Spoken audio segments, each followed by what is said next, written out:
Hey, good afternoon. The Design Review Board No.1 public meeting of November 13th, 2008 is called to order. Please refrain from talking amongst yourselves during the meeting, and please turn off or put on vibrate all cell phones and pagers. If you need to talk, please leave the meeting room. Anyone who wishes to speak, including applicants, is asked to completely fill out one of the speaker cards provided at the table by the front door and submit it to staff.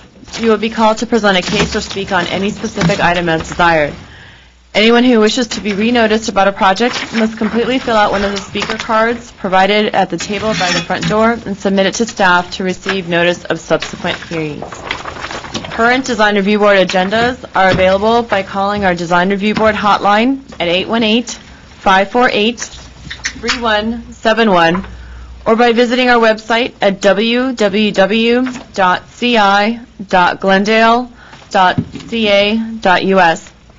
A handout describing the procedures of the meeting, possible board decisions, and Design Review Board reconsideration and appeals is available at the table by the front door. Please note that all appeals must be filed within 7 or 15 calendar days of the Design Review Board decision date, depending on when the application was received.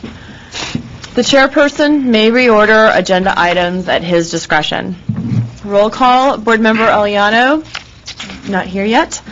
Board Member Ellis? Present. Board Member Insua? Here. Board Member Simonian? Here. Board Member Yu? Here. Report regarding posting of the agenda. The agenda for this meeting was posted on the bulletin board outside City Hall at or before 5 p.m. on November 6, 2008. Oral communications. I don't believe we have any cards for oral communications. We don't have any cards for oral communications. And that goes to the review calendar. Staff announcements. There are none at this point in time. And there are no items under the consent calendar. At this point, I'll turn it over to Chairperson Simonian to continue with our regular Design Review Board agenda. Thank you very much. Welcome to Design Review Board 1. We have 5 items on our agenda this evening. We're going to have to reshuffle some of them. And starting off with the first case, which is 1-PDR-2007-059B, 1343 Highland Avenue. As I understand, Mr. Ellis has to recuse himself because he lives within 300 feet. And that leaves 3 of us, and I would like to give Mr. Insua an opportunity to discuss what he'd like to do today with that project. I would prefer not to vote on it and just recluse myself also. That said, we have Mr. Aliano, who's going to join us approximately at 6:30. So we'll move the first agenda item, which is 1343 Highland, down the list until a little later in the evening when Mr. Aliano arrives.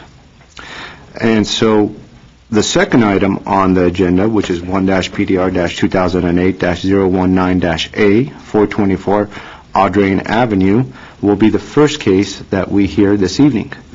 And I believe Mr. Reza is the staff person that's in charge of the project. So he would introduce us to the project. Yes. Okay, good afternoon. Actually, good evening. Mr. Chair, members of the Design Review Board.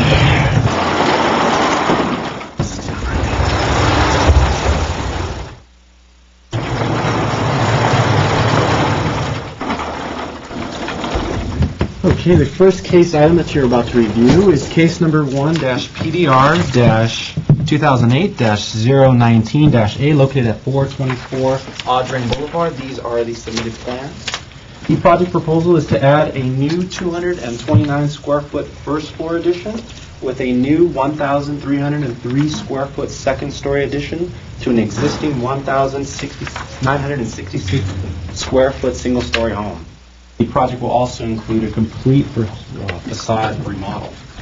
Just a brief side note for the board, this application was submitted before the change of the new variance where the homeowners now have to build story poles. Now this application was built, or actually was submitted at a time where they do not have to do that.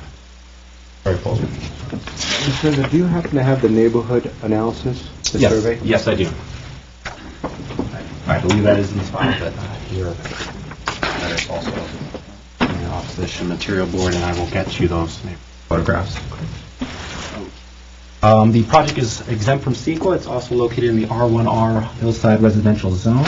This project is also not an historic property. It was reviewed by the historical preservational planner and determined that it is not eligible for the register. Okay, on to the overall analysis and site planning. The overall location of the first and second story appears to be appropriate to the project site. A landscape plan would additionally enhance the project. On to mass and scale. Overall, the project's mass and scale is consistent with the neighborhood. While the neighborhood is predominantly one story, the proposed second story addition is broken up into multiple volumes, reducing the appearance of the massing. Maintaining the design to have an additional built within the existing envelope improves the scale of the residence in relation to the existing neighborhood. However, the front entrance appears to be too massive in relation to the neighborhood context. On to architectural styles. The architectural style appears to reflect the Spanish style. The building appears to be well designed also. While the neighborhood is predominantly a ranch style, the massing of the project appears to be compatible and modest in scale. However, staff recommends a reduction in the number of materials to help soften the overall appearance of the building.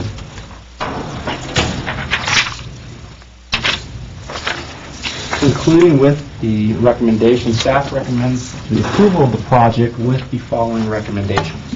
Recommendation number 1 is to reduce the amount of stone used within the front elevation.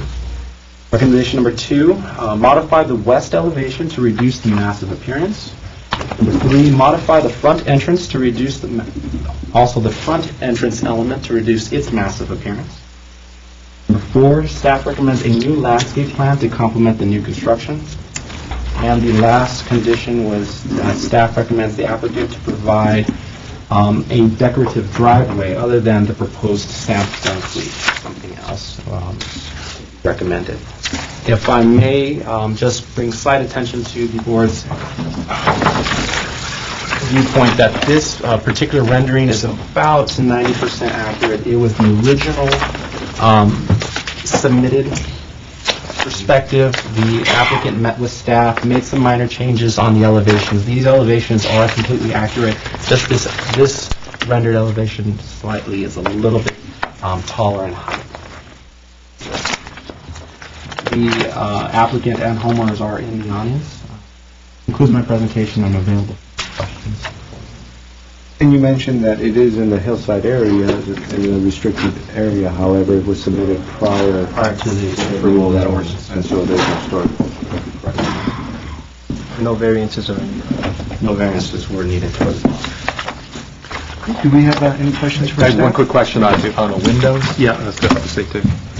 I noticed, I didn't see a table. If there was one, I missed it. Do you know off the top Oh, of your yes, head? it is a wood window. The applicant has a sample of that. It's a high-quality wood window, I believe, with an aluminum cladding around it, and the applicant has And are they casements? I mean, I kind of looked at the front Yes. elevations. There seems to be a couple different Yes, they type are. of things working. There are cases. All right, okay. Thank you. Thank you, Joe. And can you also pass the yes, neighborhood survey out Yes. to us? No more questions for staff? Thank you. Our first speaker is Kathy Santo Domingo, who is the applicant and the owner. And this is the material that will go. Good evening, board members. Kathy Santo Domingo. My husband, Scott Markle, and I are here this evening to request approval for our project. We basically have been residents of Glendale in this particular location for the past 6 years. Basically, our existing house, as Rez had mentioned, is about 1,900 square feet. It's a 3-bedroom home. More recently, my father joined us, and he is now living with us, so it really necessitated a need for a larger place. We like the area that we live in consideration of, trying to put our addition. We really looked at what we liked in the neighborhood. the various Spanish-style homes on Pacific is something that we like. We also want to construct a home that would be in conformance and not a massive minimized mansions or something along those lines that's been so popular in the city of Glendale. We did hire an architect to help us design our home, and we're basically adding 3 bedrooms on the upper floor. We've met with the staff architects for the city of Glendale, and looking at the rendering, which was our original submission, we did take into consideration the comments, basically that the second floor is too massive, the windows were basically not in conformance with the Spanish features, and they wanted the roof lines broken down. In looking at the elevations, basically that's what we tried to address. We didn't want to line up our first floor with our second floor. We basically moved the roof line around. We changed the gable design and actually added hip roofs, so hopefully that'll give the appearance that it's a lower profile home. That being said, all of our addition is pretty much within the footprint of the existing home. And basically with that, we're looking for hopefully your approval for this particular project. Thank you. Thank you. Thank you. Next speaker is Scott Markle.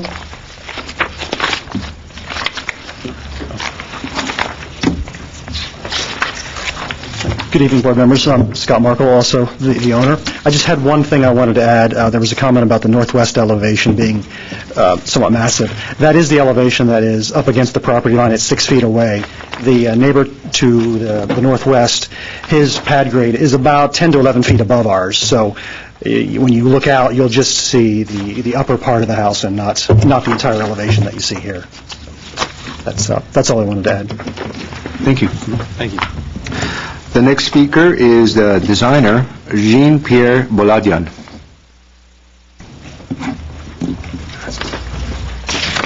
My name is Jean-Pierre Boladian from Boladark and Barrel Architects. Scott and Kerry covered basically everything, and Reza, if you guys have any questions regarding the design, colors, and materials, and we'll be glad to answer any questions you guys have. I think it would be beneficial if you would maybe address some of the issues or items that were raised by staff. Sure. The issues, the comment I just got that we have no problem with the comments and conditions that staff we were going over. The stone, which was one of the comments we had at the staff meeting, and we have no problem. The client has no problem if eliminate and introduce a different type of color, accent color, to satisfy the board. If it's a better solution, we're okay. The west elevation, if you look at it, I don't know if I think the plan, it speaks better than the 2D elevation. It's not it's already, we played with the indentations to create, to avoid the boxing of the, you see, we played, I mean, the whole structure, it's a lot of indentation. We're playing with a lot of indentation compared to the house I designed above the street for 50. I don't know if you guys had the chance. That house had a little bit more. It was a little bit boxier. That's a Spanish-style one? Yes, the other two-story on the block? Corner. I just saw the, I looked at them. I designed that house too. The quality material and finishing is the same going to be used in this house. Do you know how long ago you did that? 2 years ago. 2 years ago. And you went through the design review board? Yes. Do you remember which one or two at the time? Do we remember? Great question. How long ago was it? 2 years ago. It was, I think Mr. Eliano was in there, So it would be That number must have been one. this one. It'd be number one. maybe one. Yeah. So we went through the design. I mean, we're using the same quality, except this house, the colors are much lighter than the 450. The corbels, the quality on the roof, the corbels, dark brown.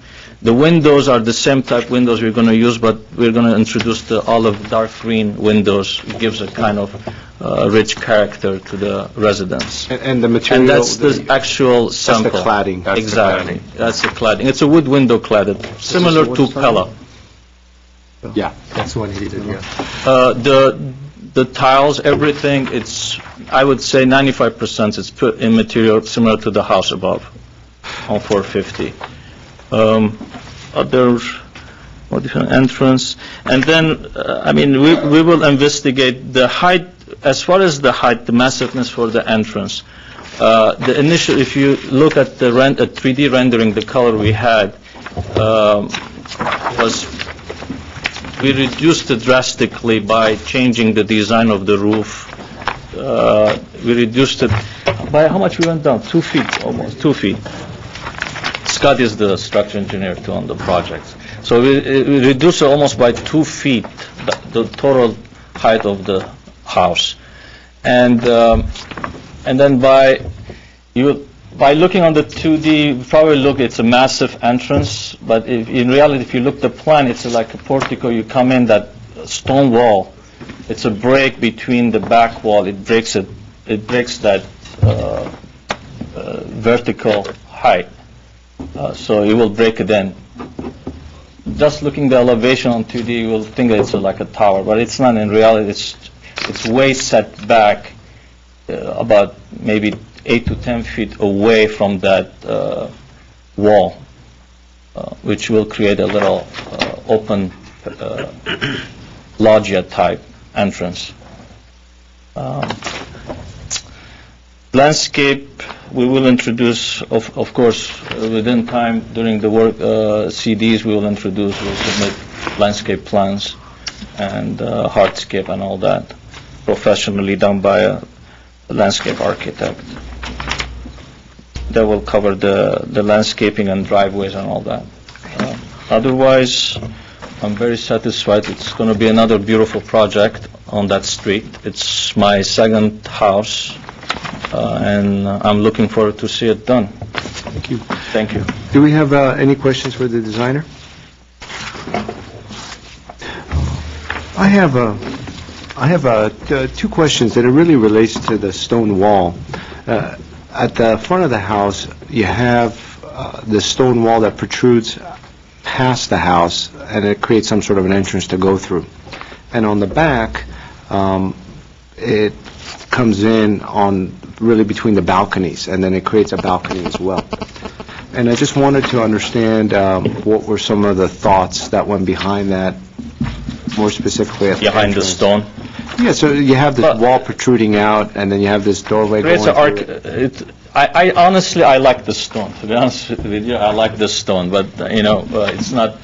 The stone, it brings the warmth, the structure, and you're identifying, symbolizing the entrance of the house. And putting the stone aside, with the material, assuming the material is A-OK, the part of overall it, the structure. the part that protrudes out, which is this portion over here, what was the mentality behind having this plane of wall come out?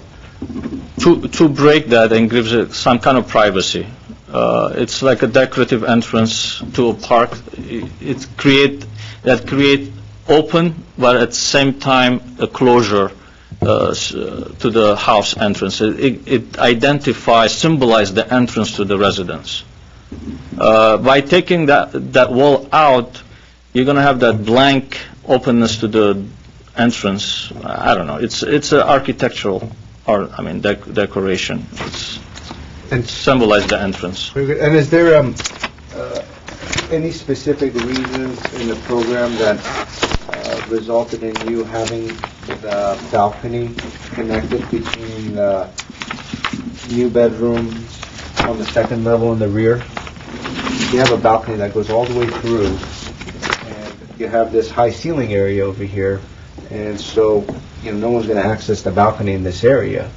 So I'm wondering, is there a reason why you have that balcony going across? Well, the reason of that open balcony is because it's the cover for the loggia below, and then we're limited with the square footages. We didn't want to do a much massive residence square footage wise.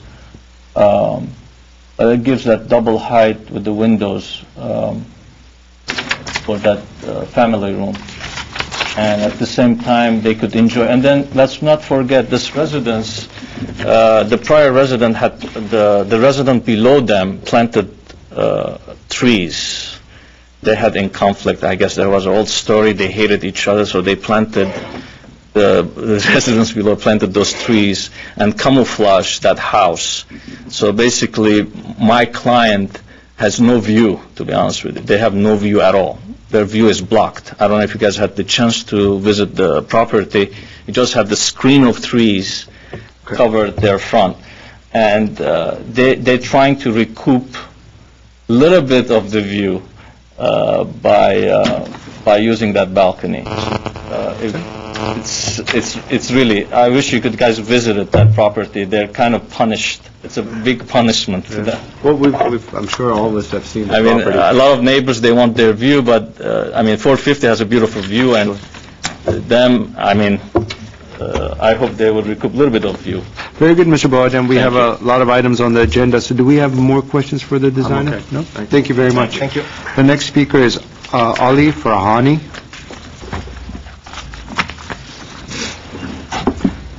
Good evening, board members. My name is Ali Farahani. I'm a resident on 419 Audrain Drive, which is the house across the street from the Markle's property. My wife and I have lived in Glendale for over 20 years. We've been at this house for over 10 years. And it's kind of awkward for me to come here and speak in opposition to the project because we're very good neighbors of Mrs. and Mr. Markle. They're wonderful neighbors, and they've been there for 6 years.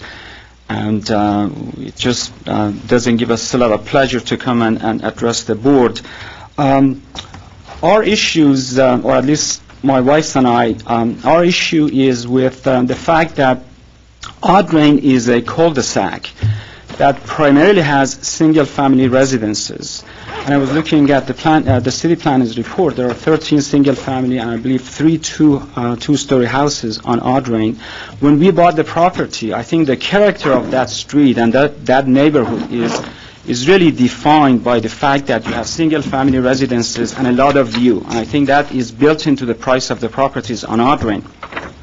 So we think that building a second story in front of our house, which is on the opposite side of the property, it is going to block our view of the mountains that we do have right now.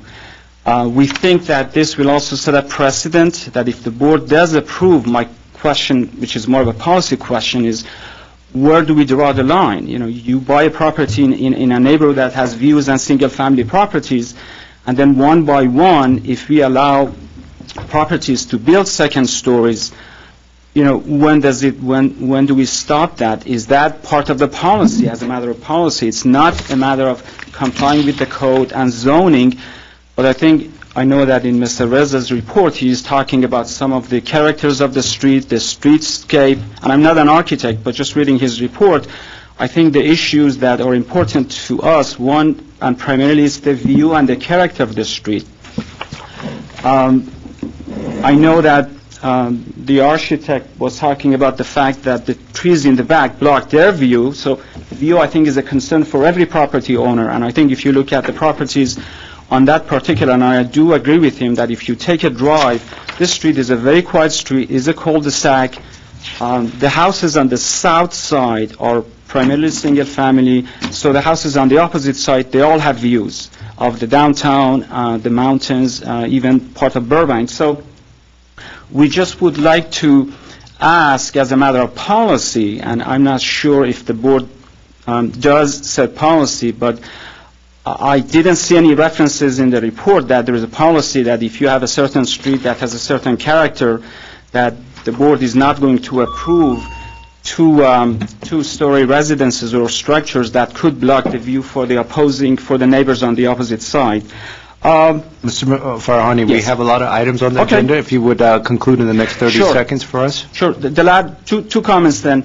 The reference to the other two-story that was built by the same architect, I think one of the significant differences, and if you drive up that street, you will see that at the end of the cul-de-sac, that two-story is built on a very deep slope has no view. None of the other properties will be impacted by the way that that two-story was built. So when you are in your car, you can actually oversee. It's almost like a single-story building. So I think the fact that there was another two-story should not give any... We understand. So Okay, and basically, I'm sorry, I have to cut you off. Just one last No, we comment. cannot, sir. We cannot. Thank you. I just have a very quick much. question for him. Please. You're sort of across the street and to the right. of- Right. What is your pad line compared to the house that's there now? Are you pretty even, or are you higher, lower? Right now, if I stand in front of our doorway, we can see the roof of the Markle's Okay, property. so you're about 8, 10 feet above. Yeah, Okay. I would say probably maybe 4 or 5. It's more like 4 or 5. Okay. Okay, Thank you. thank you. Next speaker is Vahi Kartunyan.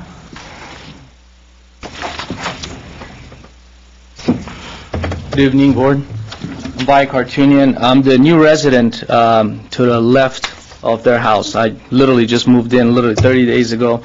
I don't want to oppose it in this way, but I just have a concern. I'm not really opposing it. I'm not really for it either. I just have a concern because I just bought this residence, and part of the purchase for me, the decision to purchase this because of the house that I got.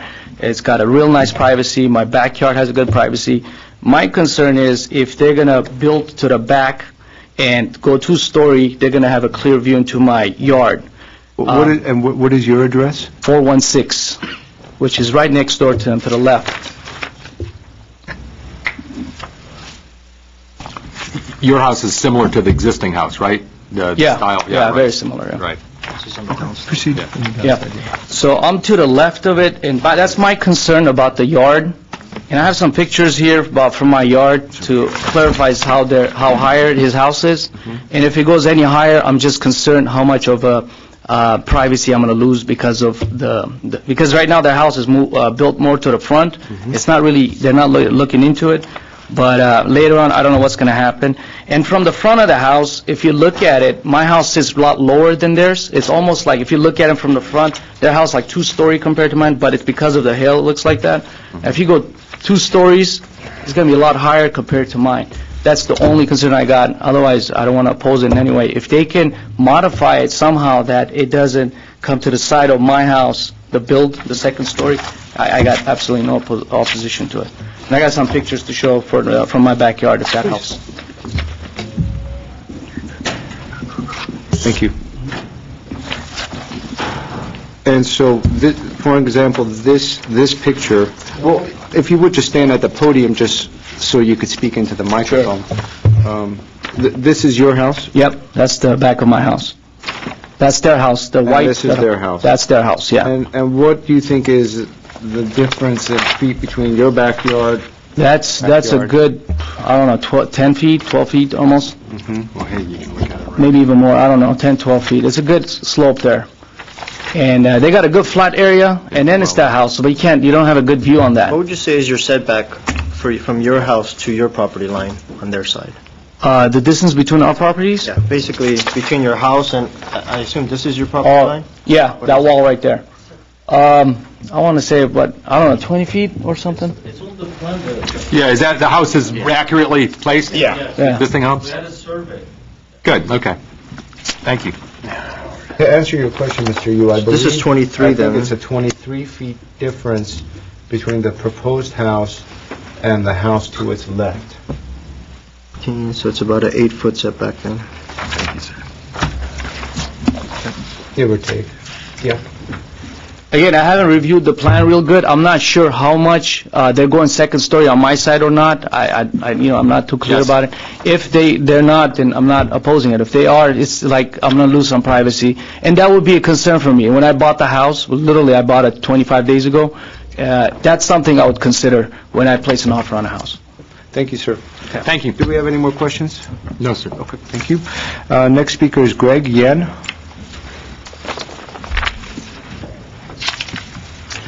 Good evening, board members.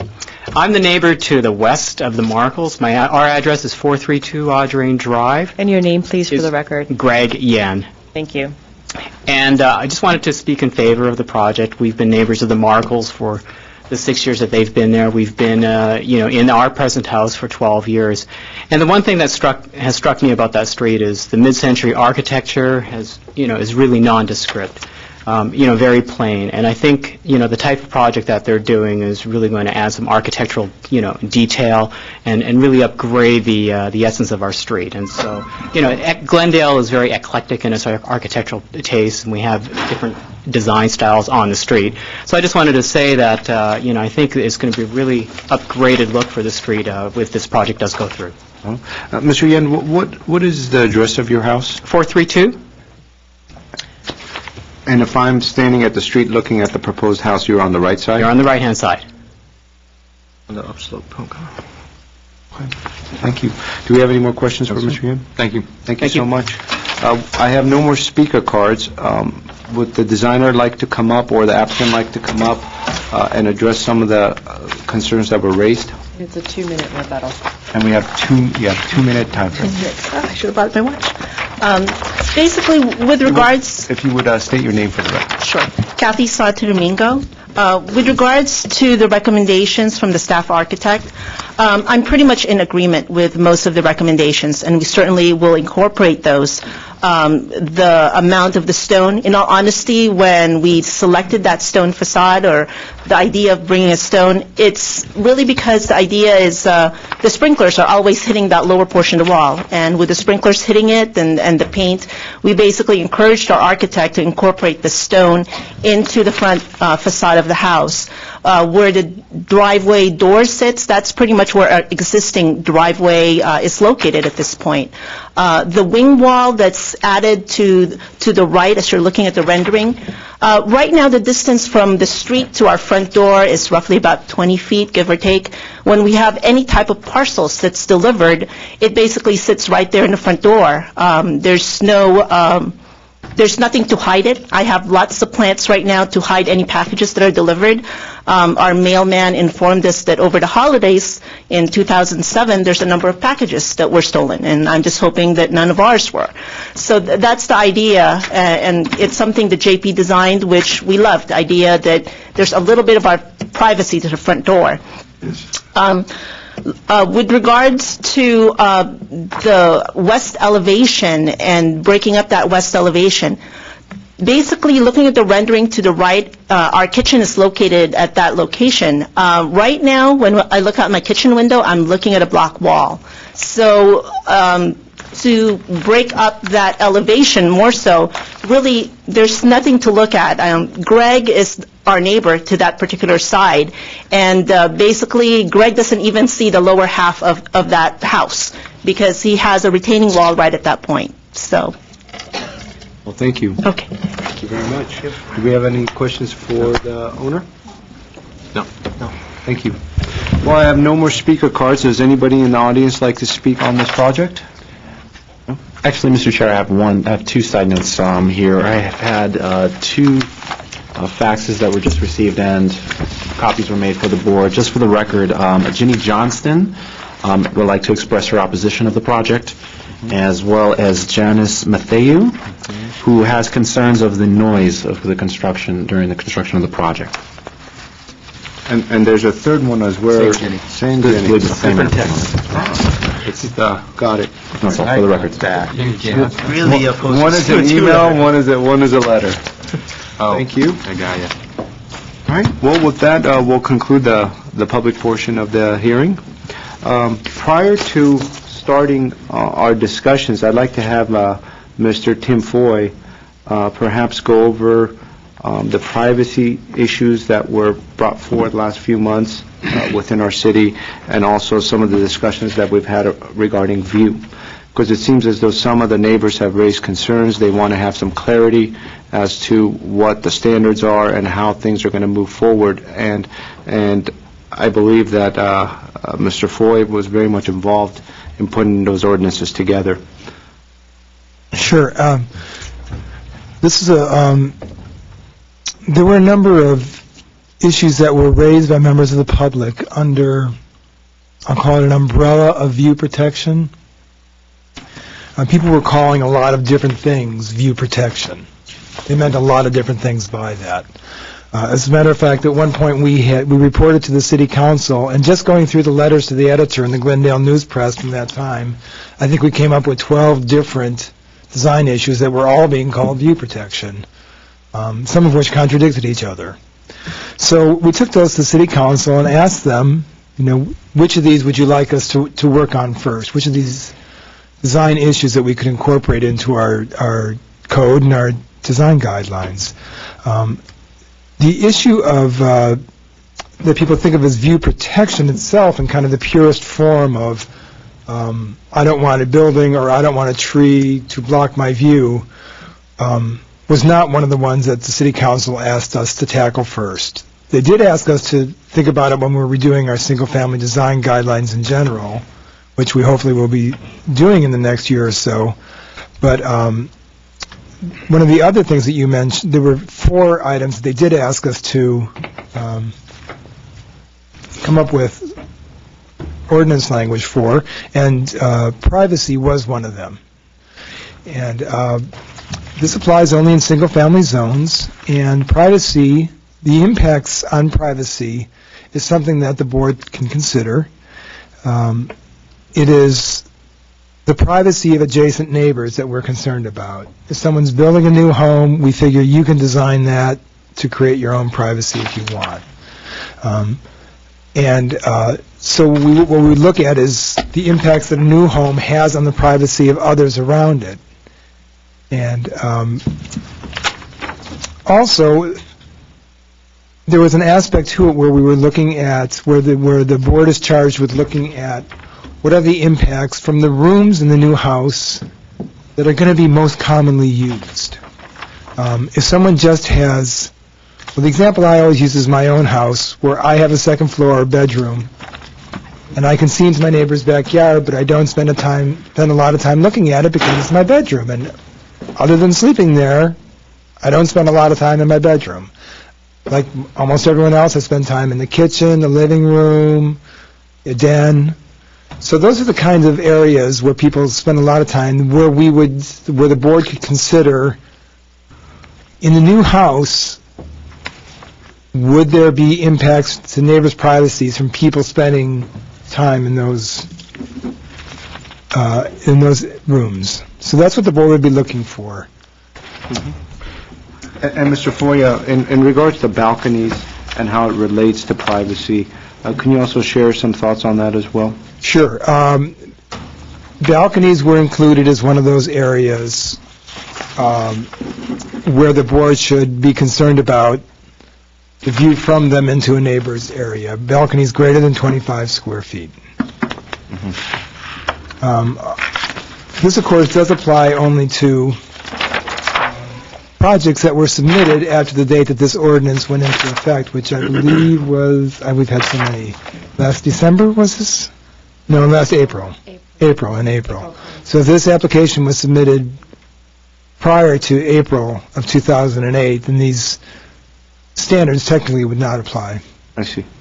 Well, thank you very much. That was a very concise report on the city's take on privacy and views as well, because I think it's very much relevant as we start discussing this project. And so with that, Mr. Yu, do you want to start off on this one? Sure.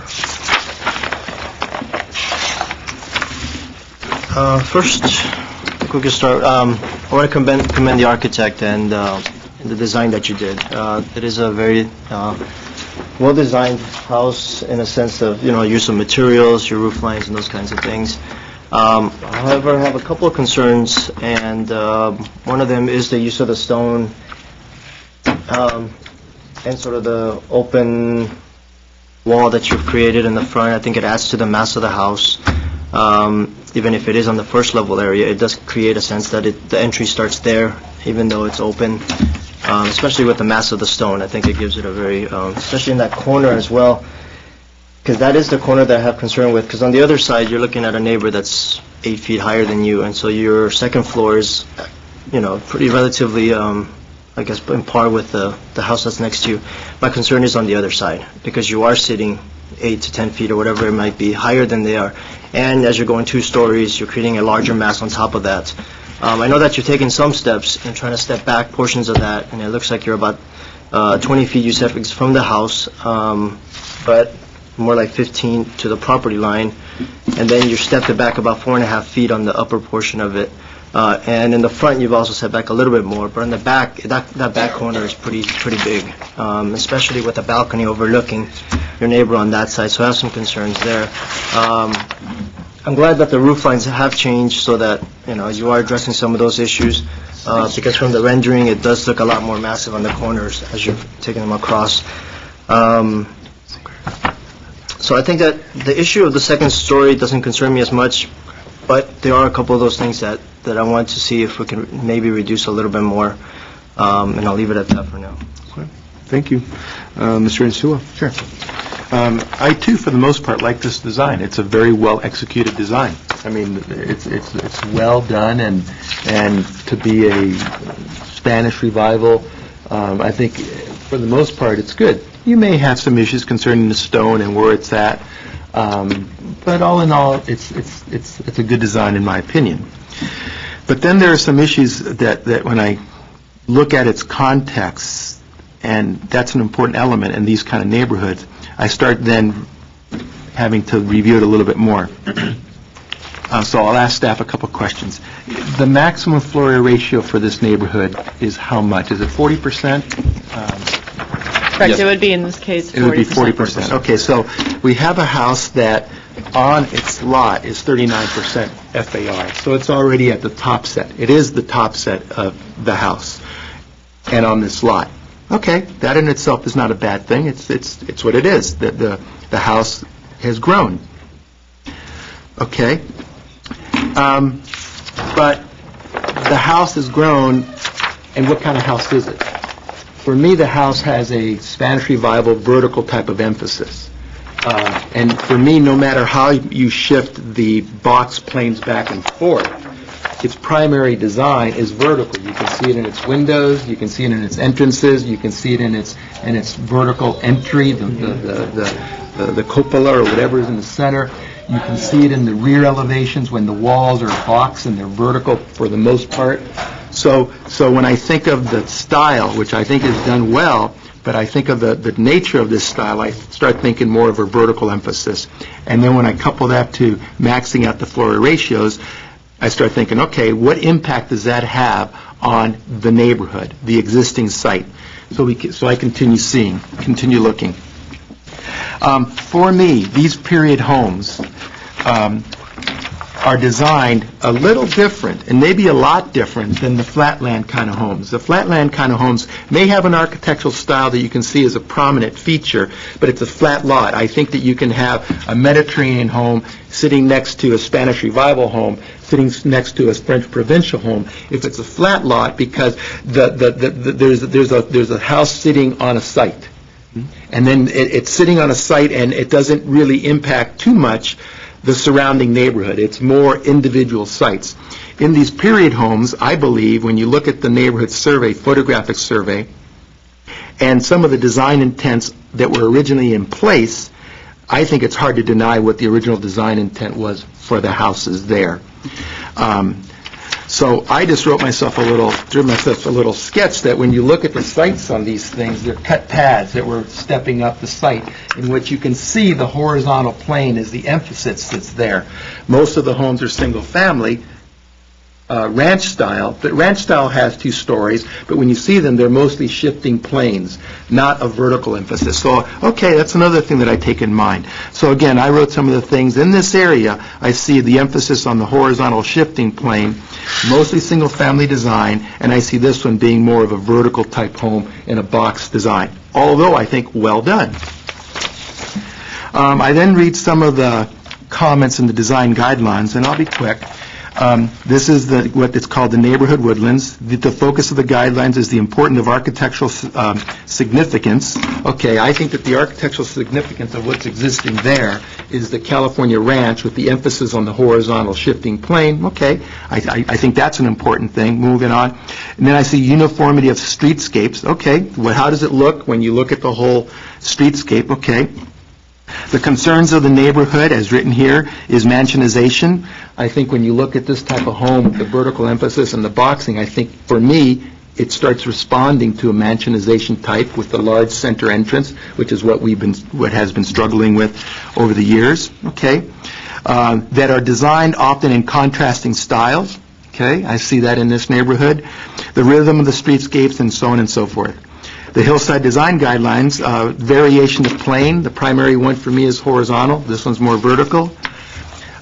Relatively low building heights to preserve the character of the hillside and the building character, okay, horizontal. And again, I looked at the floor ratios of the neighborhoods. The average is 23%. This one goes to 39%. It can be successful. We've seen large homes successfully executed that max out the floor ratios. This one I struggle with. Even staff said here, however, the northwest appears less articulated and more massive. The front facade has a monumental front entrance that appears inconsistent with the neighborhood context. I see it. Goes back to potential mansionization. Most of the homes are ranch style. There are other architectural styles that coexist. But in this neighborhood, it's going to be difficult because this was a planned neighborhood where all the architectural styles were all working together because of the site planning. The mass and scale, I think, doesn't work for those reasons. Staff indicated that they want to reduce the number of materials to help soften the overall appearance. I only see two materials, steel troweled plaster or stucco and the wood. Any more reduction, you only got stucco. So I don't know if that works to reduce the overall appearance. I wrote some more stuff, and then in wrapping up, the boards are empowered, and this is part of our guidelines. And not even guidelines, what we have to do. We must and shall maintain the existing character of the existing neighborhoods. I don't think that this design preserves what we are empowered to do. You can utilize a good design and maintain great, you can do a lot within that, but I don't think that this is the right approach for this character mid-century design home with these features. Thank you, Mr. Insua. Thank you for your in-depth analysis. That was very nice. Sorry. Mr. Ellis? Yeah, you didn't leave anything behind, did you? Sorry. I very much agree with you, Mr. Insua. It's a well-designed house. After going up and looking at that street and looking at now the survey, I'm having a hard time seeing it fitting in with the ranch style. I think you summed it up very nicely, the planes of being vertical and horizontal. I empathize with the applicant and a desire to have a Spanish-style house, and I think this would be a great one. I just kind of don't see it on this lot. And, I think we should get, as a board, see where we're going to go before I could support the comments of the staff. I mean, I would agree also with, as the house is designed, the rock is a little overdone for me. I don't really have a problem with the extra little arch, and I think there are some ways they could handle the view off the balconies. For the neighbor to the, I guess, to the left or to the east, he's definitely impacting that yard, no matter what happens on that two-story basis. Thank you, Mr. Ellis. Prior to my comments, I'd like to ask staff a question. 440 Ardrain Drive, and I have a picture here. I remember this project coming to us some months ago. Does anybody recall this? It was a mid-century addition, but they did most of the addition in the back. If you like, we can pull the case file for you. It was actually August 2007. You remember it. So this is Let me go. this is the house, right? The one that the entrance was maintained, and then there was an addition to the rear and so forth. Very good. And good memory, I must say. Third on the docket. Wow. Yeah, but what Thursday in August?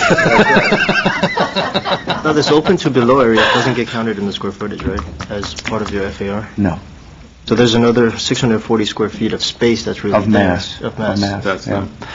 The reason why I brought up 440 Ardrain is because this property located at 440 Ardrain is very well designed. There was something about it. When I visited the property last time and this time, I noticed it.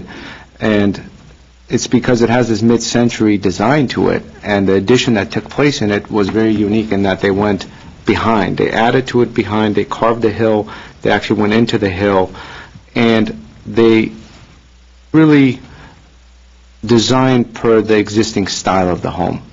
And so I thought that was a very good analog, and it was one that had come up some months ago, and looking at the picture again, it just reminded me of all those discussions. I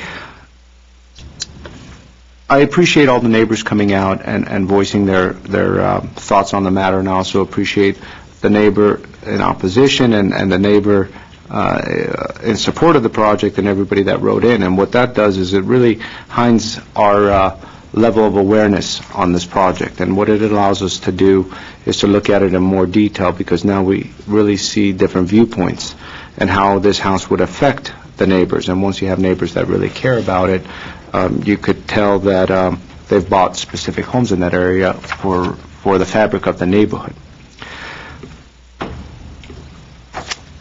As the general approach that was taken by the designer, I must say I'm much more in line with Mr. Ellison and Sewell and Mr. Yu in that it doesn't really conform to what is there, and it doesn't really conform to that mid-century architecture.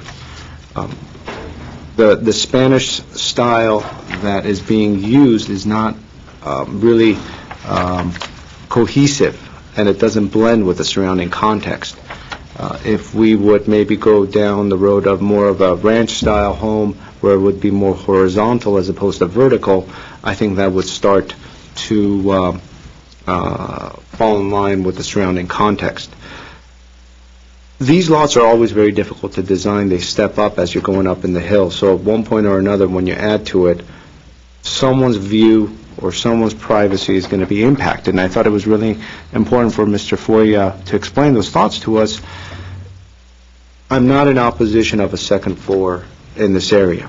Your second floor, you're really adding bedroom space, and it's not considered a primary area of living. As Mr. Foy pointed out, the city or city council, the discussions that have taken place have indicated to us and given us direction that if it's not a primary living space, such as a bedroom, then the privacy issue is not as effective as, let's say, someone adding on to a kitchen or a family room or a living room, and that overlooks onto the neighbor's property. In such a case, the neighbor's privacy is impacted more severely than if you're adding on a bedroom that overlooks onto the neighbor.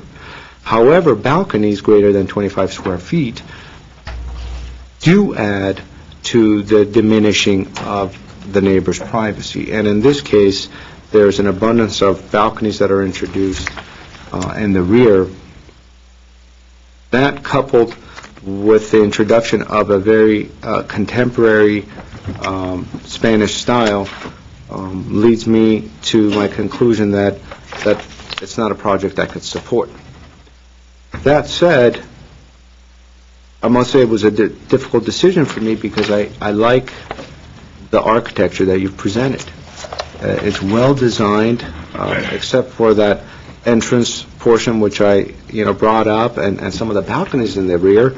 I like the way the massing is broken up. I think the way the roof lines are projected, the use of materials, the windows, and everything. It's a well-designed home. It just doesn't quite fit in with that surrounding context, and that's what was the hardest decision to make on this project. So I commend the designer for a job well done. It's important for me to bring that up because I don't want the applicants looking at the architect, he's done a bad job. No, he's done a great job. It looks wonderful. It just doesn't maybe quite fit in as to the fabric of that street. Those were my thoughts. We do have a very heavy schedule today, and we have a project in Verdugo, which is a commercial project, which is, I know, going to take a long time to go through. So if other board members, do we have anything else to add to this? Or I'd make a motion. Okay. I would move to return for redesign with some of the notes that I think you've gotten here. Is that, yes, you're okay? I have general direction that the overall design appears to be well designed, complemented by the board, but it's just the overall compatibility with its neighborhood context. Correct. That's what I have. I have this And, I mean, do we want to be more Is there specific? any specific, We have notes in regards to the to emphasize the horizontality of the new design so that it is more compatible with the ranch style. What we're hearing is a concern about how the massing presents itself, and that the chosen style of this modern Spanish-style house typically has a vertical orientation and may not be the most appropriate. We're not hearing necessarily that the home needs to be designed in the ranch style, but has to take on, if that's correct, has to take on the horizontality, the aspects of that design to be more compatible. We're also hearing that there's not opposition to a second story, although there is concern about the large balconies and their potential impact on privacy of the neighbors. I also want to clarify that when this project comes back as a return for redesign, it will be under the new ordinance, so the new ordinance will more fully apply to, well, it will fully apply to the project, including all the aspects, the new aspects of that ordinance. So I wanted to clarify that for the neighbors who have been kind enough to share their time with us, for the board, and for the applicant. So, you have a motion? Do we have a second? Second.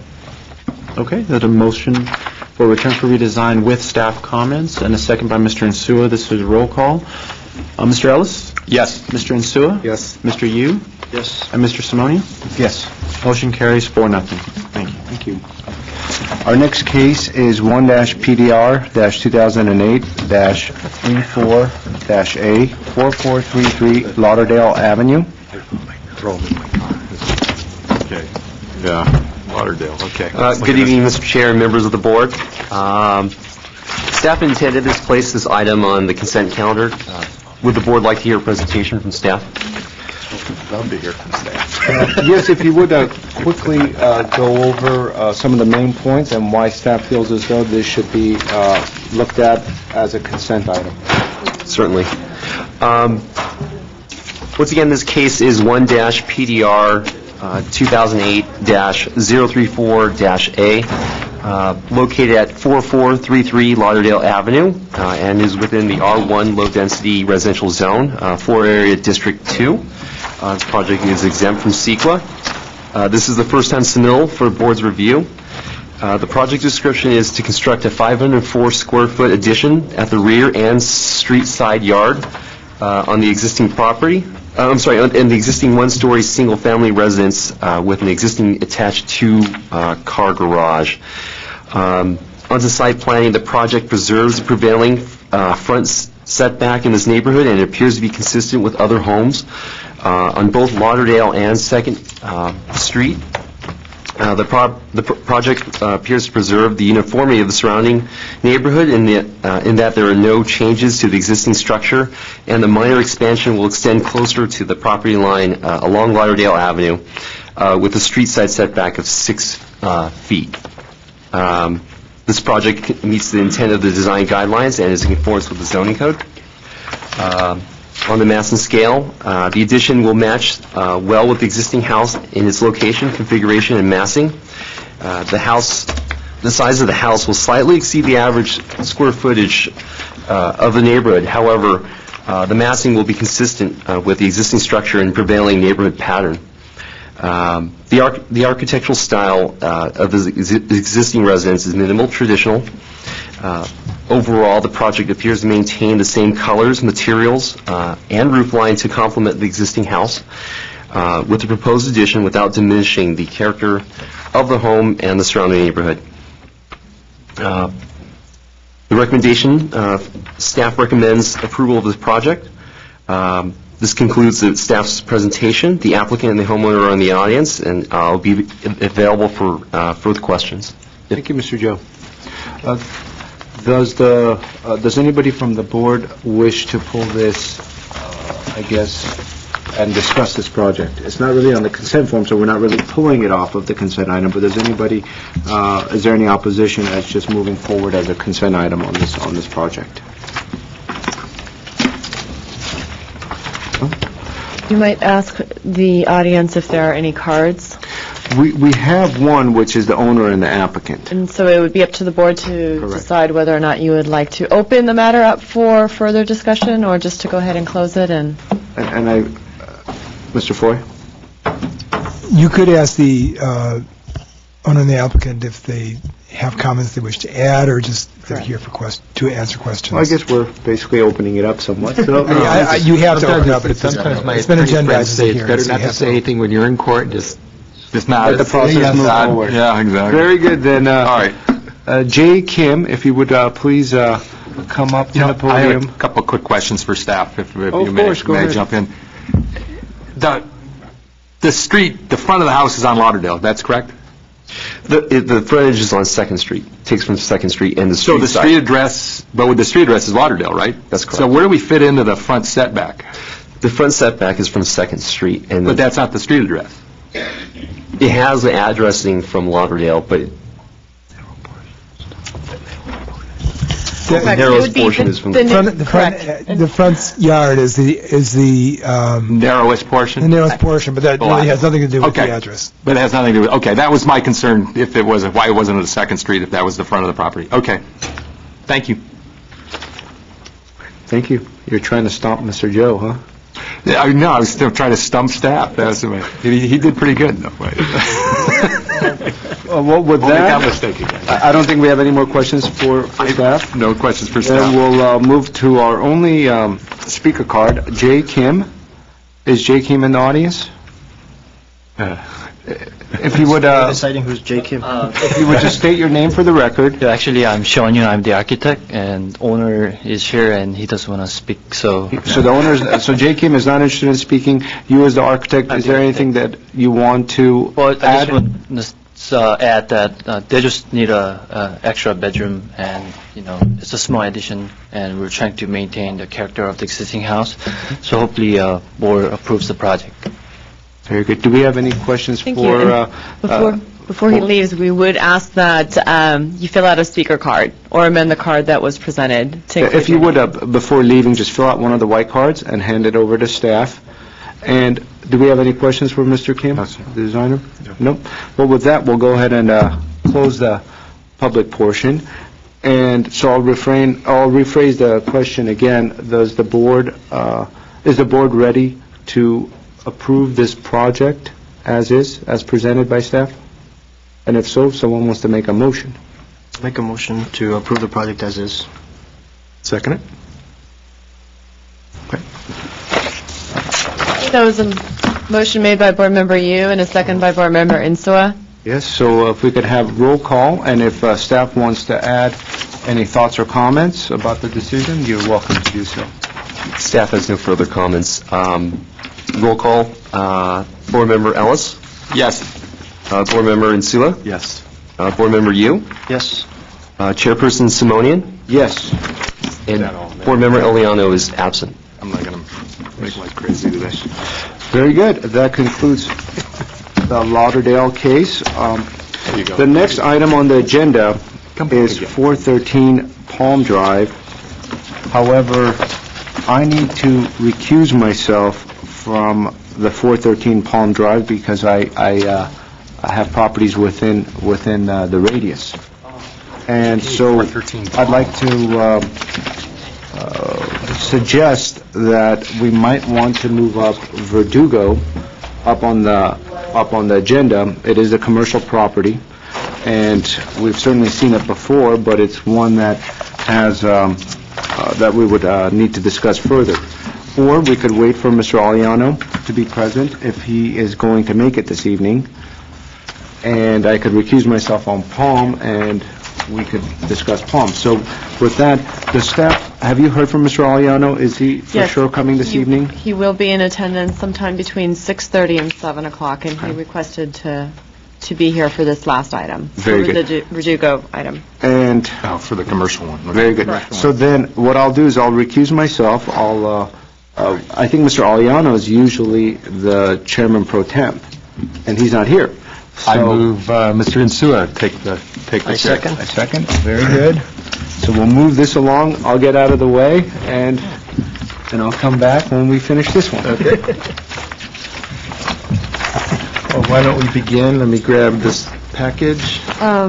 And forgive me, we have to get back Mr. Reza to give the presentation for this particular project. You lost So- Mr. Reza, huh? So if you don't mind, Here, I can. one moment, please.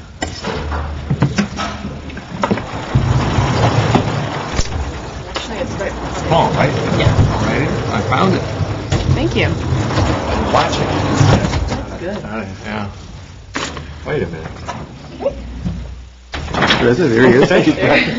Okay. The back? The project address is 413 Palm Drive, case number 1 PDR 2008-058. Staff presentation. Okay, Mr. Chair, members of the Design Review Board, the next case item is 1-PDR-2008-058-A, located at 413 Palm Drive. This is a first-time submittal for final review. This project is located in the R1250 High Residential Multifamily Zone. This project is exempt from CEQA review. On to the project summary. The project summary is to construct a 4-unit multifamily development on a 7,000 square foot lot. The project will be 2 stories in height and consists of a semi-subterranean parking garage with 11 spaces. If I may go over, currently there's an existing single-family residence on site. This project, this single-family dwelling was built in 1936. The historical preservation planner has not deemed this to be historically significant and okayed for demolition. On to the site planning analysis. The overall location of the building garage access are consistent with the existing development pattern of the area. The common open space areas located at the perimeter of the building creates a usable, functional outdoor space. If I may direct the board's attention, it's kind of confusing up here. These are the plans that were submitted by the applicants right here. The site plan overlaid with the first floor plan, roof plan, second floor plan, a survey of the property, along with the landscape plan and revised elevations.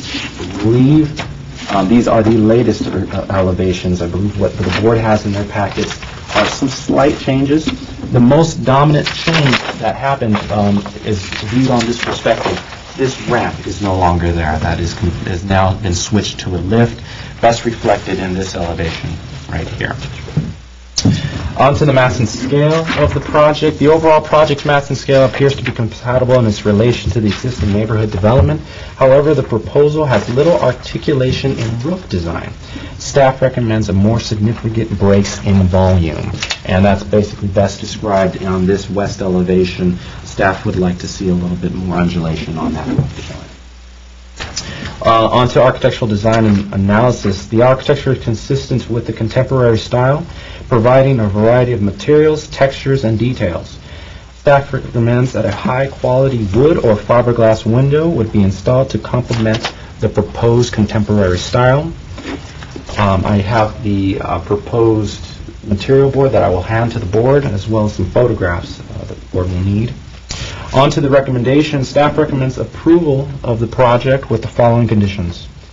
Condition number 1, the applicant shall provide greater shifts in volume with more articulation pertaining to the overall massing of the roof design. And the second condition is the applicant shall use a fiberglass or wood window and specify dimension and window details on specific plans. The applicant is in the audience. Any further questions? That concludes my presentation. Happy to answer any questions from the board.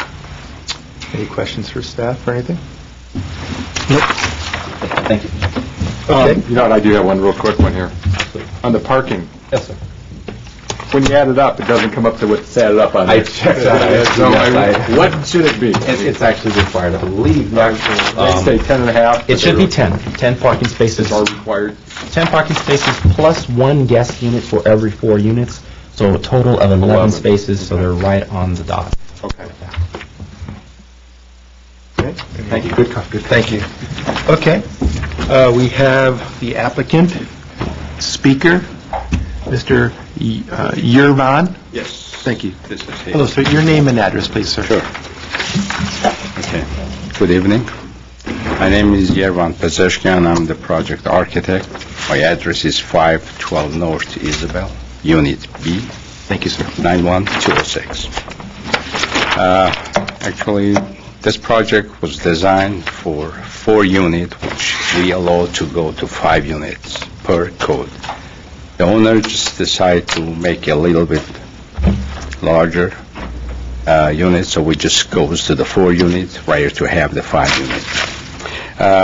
For the proposed unit, apartment located in the 413, we need the process design reflect, which we did with the staff, and all suggestion was implement on the drawings.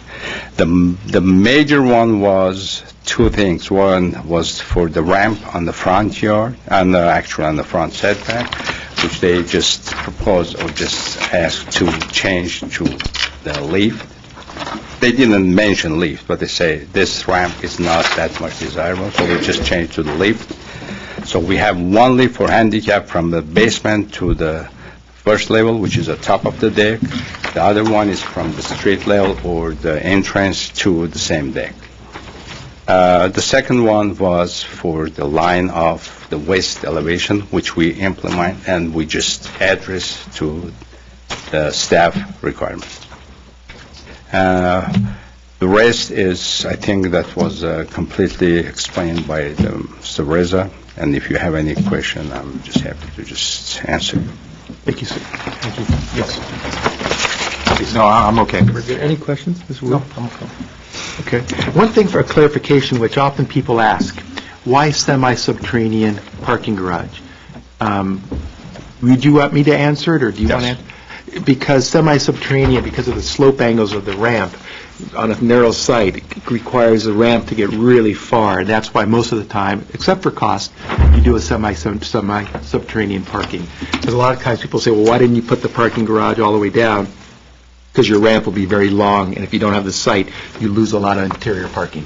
Hopefully I see. Yeah, you know, the reason which we have a semi-subterranean is because of, first of all, the parking, because they're asking for the parking, and the ramp will be so long, and you will use a lot of things. And plus that your height don't allow you to make, you know, on the grade. So you lose a lot of things. So semi-subterranean is the best, and you know, the best, you know, the answer for that. Exactly. People ask me if they see me, why do we see these types of because designs? you're losing because a lot, of those yeah. 2 things, the ramp angle, and you lose a lot of parking that can't be made up. That's it. Thank you, sir. Any more questions? Thank you. Okay. I don't have any more speaker cards. I hopefully haven't missed anyone out there. Thank you. Thank you. Okay. Public portion of the presentation is over. Anybody want to begin talking about the project? Can I go, Brian? Sure, I'll jump in. I noticed that this was the last single-family dwelling left, pretty much. Actually, I noticed in this picture, there's one other one, I believe, on that block in Palm. The rest of them are all various aged apartment buildings, and in respect to the applicant, I applaud him for only building 4 units. Our charge, at least my charge on this board, was there's been too many large apartment buildings built in Glendale, and there has to be some sensitivity to the neighbors around it. I think you picked a street here where pretty much all apartment buildings, yours is going to look better. I am kind of caught, or I noticed we did a very similar project about 2 weeks ago, almost in the same area, a couple blocks away, and it's amazing how different architects appear. You know, I mean, to be honest, the previous project had a lot of different planes and elevations and changes. It was visually stimulating. I think the architects here have done a relatively nice job. It is a little more pedestrian than that other project. I'd like to hear what my other board members have to say, but I think I'd probably support it with staff's suggestion. Thank you, sir. Okay. Okay, so material board. I too would commend the owner in going with the 4 units. And I guess previously it might have been 6 or so, because on the one sheet it said 6. That's a typo. So that kind of scared me. I think the siding of it is fine. The existing apartments that are to the right and to the left of it are, I think the one on the right was like a 3-story above a subterranean. The left one was a 3 with the same level parking on that one. So I'm okay with the height of the building itself. The massing of it, it's there, but I think the front gives a good rendering of what you're planning on doing with the masses coming in and out, breaking it up with the balcony lines and the different materials. I do have a slight concern about where the side of the roof line is going to come off really massive on that front end of it, and it's going to be just all sort of I think it's the ephes material that you're talking about. Just that front portion coming in, yeah, that's going to be very massive. So that concerns me a little bit, but I'm glad to hear that the ramp is gone. I think it would have been pretty complicated for that little area there. All in all, I like the project and the materials that you used. My only concern was that front entry area. I guess I like the ample backyard space for each of the units. I think it's well done. The fence is going to provide a good shield for that, keep it private. The other side, and it makes sense to do it that way because I think on the right side of it you have the elevated walkway for the existing, so it makes sense to do it that way instead of facing the other side where you have sort of this 2-story stucco with those aluminum windows facing you. So I think that was a good way of doing it. I would have actually liked to have seen large elevations and maybe more detail on how the materials kind of go together. I know that we have the materials board, which is good, but I think that's it for now. Yeah, I actually just did reference to staff too. I had a little hard time because the reproductions weren't very good. It's hard to read a lot of little small detail on it. Can I maybe put them on one page as opposed to double them up? Yeah. The line weights are really thick too, so that was hard. Yeah. Thank you, Mr. Ruth. I agree with the comments up to this point. I think you're right on with the front elevation of that roof line. Perhaps it can be some material or something. Everything else is nice in the front, except for that. So that was there. My only concern then is the landscaping.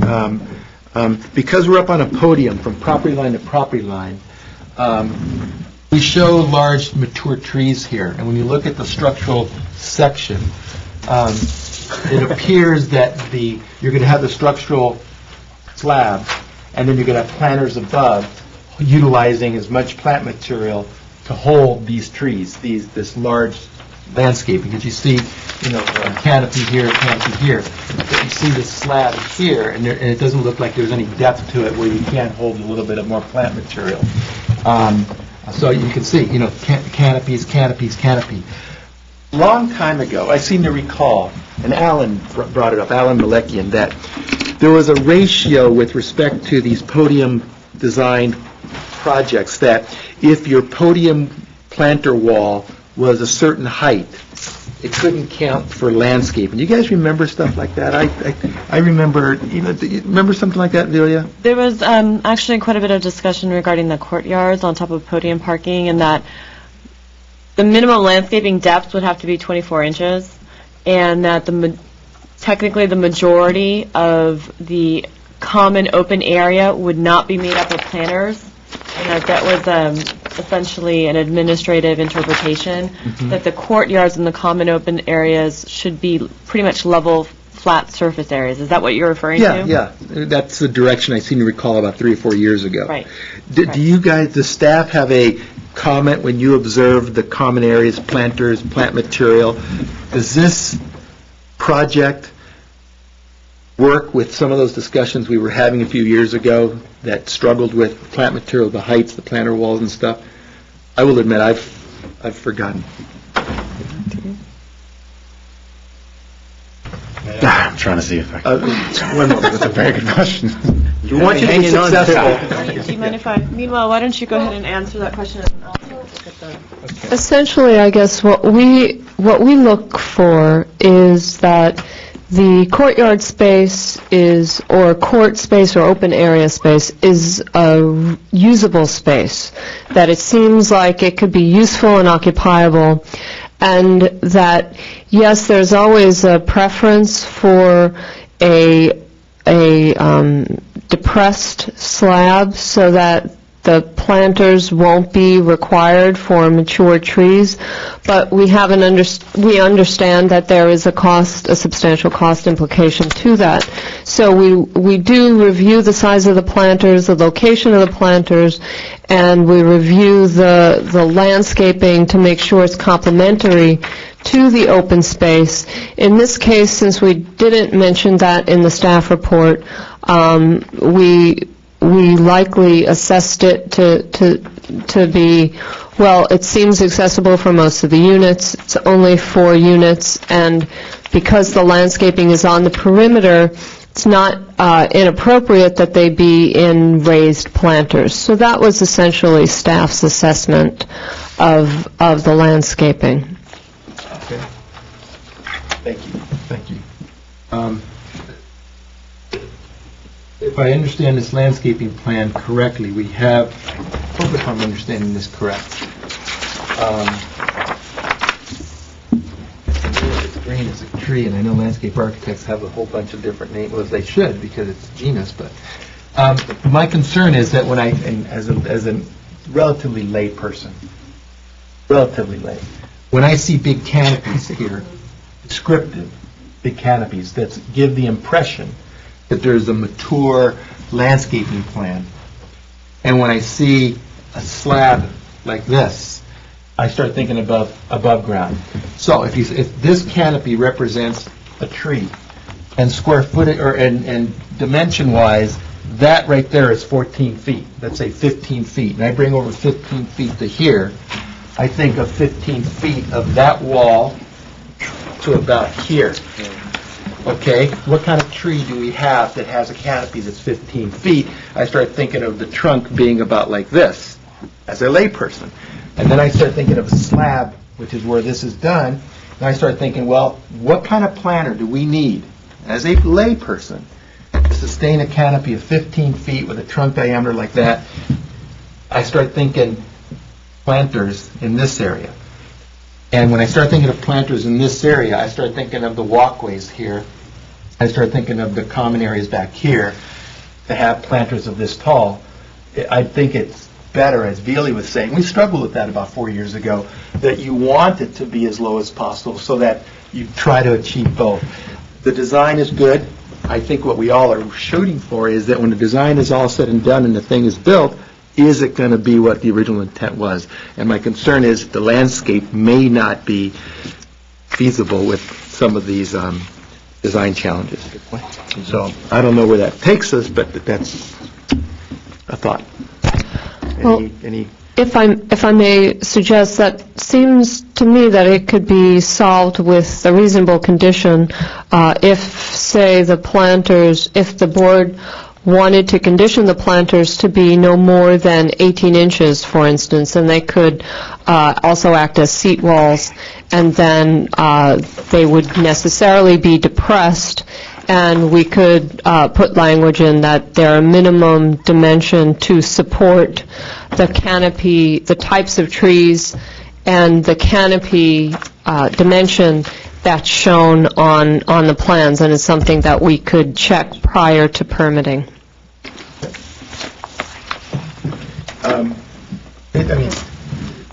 It does represent, if you're saying that the maximum height planter is 18 inches. This would be a condition that you would... Right, I know, I'm aware of that. When I'm getting at, I'm still wrestling with the engineering and the design. Right. If we say thou shalt not make a planter above 18 inches, and thou shalt still maintain these trees, are we ultimately not going to achieve that thing? So the next thing is that the designer has to start looking downward in the deepening of this podium. Well, imagine this thing being deepened. The cost, which we don't get involved with, just becomes completely astronomical. The whole engineering changes. So it's something I know 4 years ago we brought it up, and it created I think the way we handled it was return it for redesign, show us how you can successfully put the landscaping in that you have, and show us how the engineering works. I seem to recall that direction, but that's a thought. No, sir. Yeah, in this case... I will call you up, I promise, I promise. You know, what we might recommend is to provide the condition. It doesn't look to us, since the landscaping is on the perimeter, that they would have to, that the entire garage would necessarily need to be lower, but obviously the slab depression is a cost.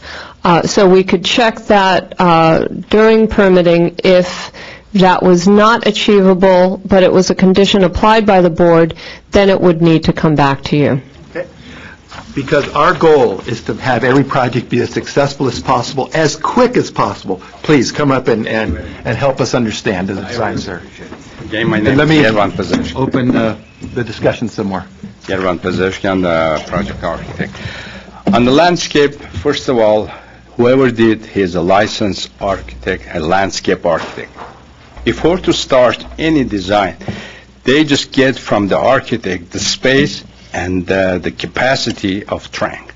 So he cannot just provide a tree which it goes that much wide, which you explained. It's a 15 wide. No, that's just the schematic things. It's not the real size of the tree. So he just provide the trees and the planters according to the space which we as an architect give it to him. What is the height that you as the architect is envisioning on that podium for the planter wall? Actually, it goes for maybe 2, 3 feet, 4 feet max. Okay, so you're saying that the planter wall, as you see it, is 3 or 4 feet? No. Planter wall is 2 feet high. So 24 inches. By 2 feet wide. That's the size of the planter. But for the size of the box, which they have to plant the planter. And the architect, just based on that space, providing his best known, the planters. Yeah. So it means that you cannot just plant maybe at 20 feet, the tree in a 124-inch box. No. I understand. Thank you, sir. So we just cooperating with him, and he just suggests, as a licensed landscape architect, to provide very suitable, and the planters which is suited to that space. Very good, sir. Thank you for clarifying. Thank you for allowing me to. Of course. Thanks. Again, what I want to say, as an architect too, is that the ultimate goal is to reflect accurately in our drawings what's going to be built. Right. And if what's going to be designed is not an accurate representation, I think that the design is falling short any more than if you showed a wood window and replaced it with aluminum. It's about the accuracy of the work and successfully achieving that. So anyway, having said that, I know we really, just as much as we're doing here, about 4 years ago, we also did that, and it was a really important discussion, that if it was that important, I'm remembering it. Yeah, right. So anyway, any further comments that we can have from the panel? I don't know what we're... I guess I would make the same comment as the layperson on the board here. I'm not an architect, and it's very important to me that the plans reflect what your intentions are, and if they don't, then how do I make an informed decision? It's a problem. I would certainly support any type of condition about the planner. I mean, at least asking that staff looks into it, because we didn't see the landscape plans. They were not involved in my packet. This is our first chance I've seen them. I'll defer back to you guys. Mr. Wu, any... No, I mean, I understand what you're saying, and I think that sometimes trees are shown sort of just as a graphic element, but you're right, when it comes down to actual, canopy of a tree and those kinds of things, and how it affects, especially if you're right next to it, the neighbors, the relative area of the size of, the courtyard that you have, you tend to make them closer to what they're supposed to be than just symbols that happen to be a certain size that you put in. So I would also support some way of maybe for the staff to check to see that it would work. That we're not just hoping for a 15-foot canopy and then we end up with a 24-inch box that produces a 3-foot canopy. They're expected 24-inch boxes. Right, but then I mean, that's what they're placed in, but eventually... Yeah, I was going to say, right. Sure, yeah, but... Mine's got a 15-foot canopy, the 24-inch box I put in. I can see, the comment from staff, Stephanie, that, okay, we'll catch that in the planning department, but I think I don't think that's the appropriate place to catch it. I think that we want to catch it in the design portion of it, which we're looking at the design of the project, which incorporates the landscaping, that if we have concerns about it, maybe this is the place to catch it, and if we have, which is an integral part of design, and if we have a design concern with respect to the elements that are being designed, we catch it here and not hope that it gets caught in the building and safety and plant check. That tends to be my way that I would gravitate towards. So, do we want to entertain? Now, I'm struggling with this. The design is successful, especially in this built neighborhood, that this is going to be done very nicely. But in a high density, the landscape, especially if it's executed here, represents a very important aspect of the design. Some is a motion, to approve with the condition that, and I don't know quite where, how does this happen? Is it a... If I may, we could go into more detail when we review this plan, when we work with the architect to make certain, and the landscape architect, who's a frequent landscape architect for our applications, and we have a good relationship with him as well. We can verify that with all our resource material as well, that the type of tree that they specified in a 24-inch box as specified will grow to the canopy something similar to what's shown on the drawings, and if not, we could, as I mentioned, you would condition that the actual design composed provide that kind of canopy. So if the type of tree that's shown in those locations, I think there are about 5 of them, if they won't grow to that canopy in a 24-inch box, we will require a 36-inch box of a certain depth. So that's something that doesn't go to the Building and Safety Department. We have resources within planning and public works. The urban forester can help us with that if we need to, and we can work closely with the landscape architect, which we've done on many occasions. Mm-hmm. Okay. I'd be okay with that. Okay. I can live with that. Okay, so I'm going to take a stab. You can't. You're the chair. Oh, sorry, right. I forgot my role. But write it down. Let me see what the stab you're going to take. Anyway. So, why don't, let me just dialogue then. I was going to say, you could ask Mr. Aliano to jump in his chair and pass the gavel. Well, I started. Let's say this. I want to dialogue. I believe that the architect indicated that the maximum height of the planter walls are going to be 24 inches. So what if the dialogue went this way? With the intent of the planter walls, it's 24 inches high. Ensure that the landscaped material that is specified will successfully grow and mature as indicated in the drawings. And if it doesn't... In regards to size of... In regards to size and... I think indicated that. Yeah. So that was just my dialogue. If you guys can remember that. Write that down. I got that. You got that? I'll move accept with the condition as noted. Okay, with that condition, I also have comments regarding the roof massing on the front elevation. I don't know if there needs to be a condition, but more of a... Consideration? Consideration is just massing of this face here. It's going to be very big on the front of it, and I like sort of the detail work that he did here, and then it'll come to this large piece that is going to kind of cover on top of all that. So just consider reducing that. Reducing that massing. Especially if it's going to be a stucco sort of finish to it. Yeah, works for me. Okay. And there was also a condition on the ramp, which there's some discussion about that having been changed Ramp's gone, from and these now it's drawings. The ramp's gone, now it's left. Okay, so because these are the drawings that are approved by the board, we'll maintain that as a condition? Yes. Aye.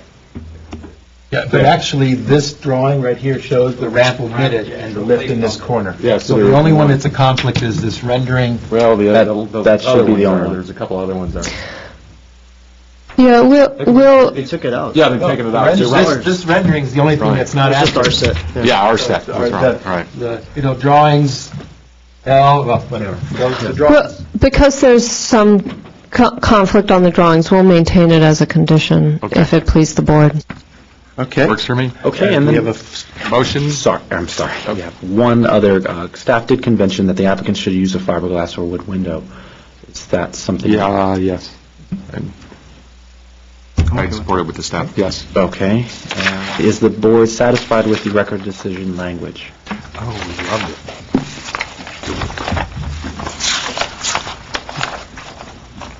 And for the record, Mr. Aliano has joined us. Yeah, I'm okay with that. Okay. I have a motion to approve with conditions. Motion made by Mr. Ellis? Mr. Yu? I made the motion. I'll second. And a second by Mr. Yu. This will be roll call. Mr. Yu? Yes. Mr. Ellis? Yes. Mr. Insua? Yes. Motion carries 3-0. Thank you. Thank you. All right. Bring Art back. Knocking them off there. Good job. Good job. Thank you. Now, where You just made it. did Mr. Art go? I just saw it over there. Are we going to get Okay. Why don't we take a couple-minute recess to have Art Simonian come back and we'll be in. Yeah. Where did he go? I don't know. He went out looking for you. Quick one. And we're back on. Okay, well, I'm going to go. Very good. Welcome back. Well, we are going to shuffle the agenda up a bit. We're still going to do the Verdugo property last, and now we're going to return to 1-PDR-2007-059-B, which is 1343 Highland Avenue. And now we do have a quorum on this specific case. And so with that, I'd like to turn it over to Mr. Nazarian to give us a history, really, of all the different times this project has come before this board. I know I've seen it, 4 or 5 times? Probably more than that. Yeah, and so if you would also refer, to the city attorney's letter as well. I will definitely do. I think that's important to point out. And also what's really occurred since the last submittal as far as the different proposals that the applicant is brought forward. Thank you, Mr. Chair. The next case number is 1-PDR 2007-059B, located at 1343 Highland Avenue. The proposal is to legalize exterior facade changes to the house and to the garage, and also to legalize the window changes and changes to the landscape design and the planting palette. This project was originally continued from August 7 of 2008, during which time there was a concern that the board had about the structural integrity and some issues that could have been created by the work performed without permits. However, we did have a chance to speak with the city attorney, and it was determined by the city attorney that structural issues are beyond the purview of the board. So this project was also heard back in August of 2007, and during which time there were design issues and comments raised by the board, and I will quickly go over those. I will also give a chance for the applicant to address those and see how they have tried to comply with some of those comments. I'll quickly go over those right now. Comment number 1 was to remove all parapet walls that project above the roof line. The applicant has removed as you can see in the elevation drawings. By the way, the one on the right side are the new ones, and the ones to the left are the previous submittals, I should say. Applicant has removed the parapet walls that are projecting above the roof line, removed the white gate and the fence. In the drawings, you don't see the white gate and fence being removed, but I'll let the applicant address that as well. They may want to do that as it could be conditioned. Number 3, lower the front planter walls to maximum of 18 inches. Applicant has indicated on the plans that the planter walls are lowered to 18 inches. Apply hardy board siding on the south elevation from the roof line to the base and wrap siding on the east elevation porch and jog on the west elevation. You don't see that happening on the new plans. Again, I will give the applicant a chance to see what their analogy was behind the proposed new plans. And lastly, I have all windows noted on the plans shall have hardy planks. Continue the same methodology on the east and west elevations. All other non-affected with siding to have smooth plaster or brick, over the brick, sorry. And applicant has provided plaster or stucco around the windows as window trims and has applied sidings at the gables. And that's what you see on these elevation drawings. That's how they have tried to address this last comment. Staff recommends a denial of the proposal project with the following comments. The proposed project design does not appear to be consistent with the design guidelines. The applicant has not submitted a landscape plan showing the revised landscape planting palette. The landscape design and numerous planter walls do not appear to be a prominent feature in this neighborhood. The existing rooftop equipment viewed from the rear of the house is not permitted per the zoning code regulations. The planter located between the driveway and the new walkway leading to the front entry shall be at least 2 feet wide for 75% of the distance per zoning regulations. The applicant has not provided clear dimensions of these planters. The white fence fence and design does not enhance the proposed design of the neighborhood and should be removed. That was also a comment made by the board. Cross-section view of the jamb details for the new windows should be provided. In addition, window surrounds should be hardy plank rather than stucco. These were comments made by the staff recommending a denial for the project, and applicants in the audience, if you have any questions, I'll answer definitely if I can, and applicants here as well. Mr. Nazarian, with staff recommending denial, what does staff recommend that we do in this specific scenario? Well, the recommendation for denial, I would say one of the main things is the neighborhood and neighborhood design guidelines. And I would say that's probably the umbrella statement, sort of. And then, of course, there are issues within the design that could potentially be fixed if the applicant is willing to do that, if they're conditioned by the board. But the main thing I would say is, and Stephanie can correct me if I'm wrong, but I would say it's the compatibility with the neighborhood. And also for the record, I have received an email this afternoon from Mr. Philip Keller, and he would like me to pass this around to the board members. And this letter is in opposition to the proposed project.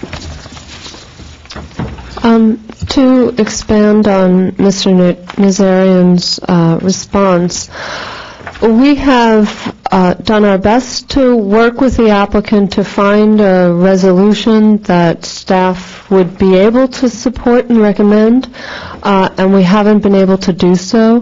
There are, if the board can foresee a situation where a project could be conditioned as either a return for redesign, since this was submitted under the old code, and at this point, until it's resubmitted, doesn't have that sequential limit imposed by council that was installed in the ordinance.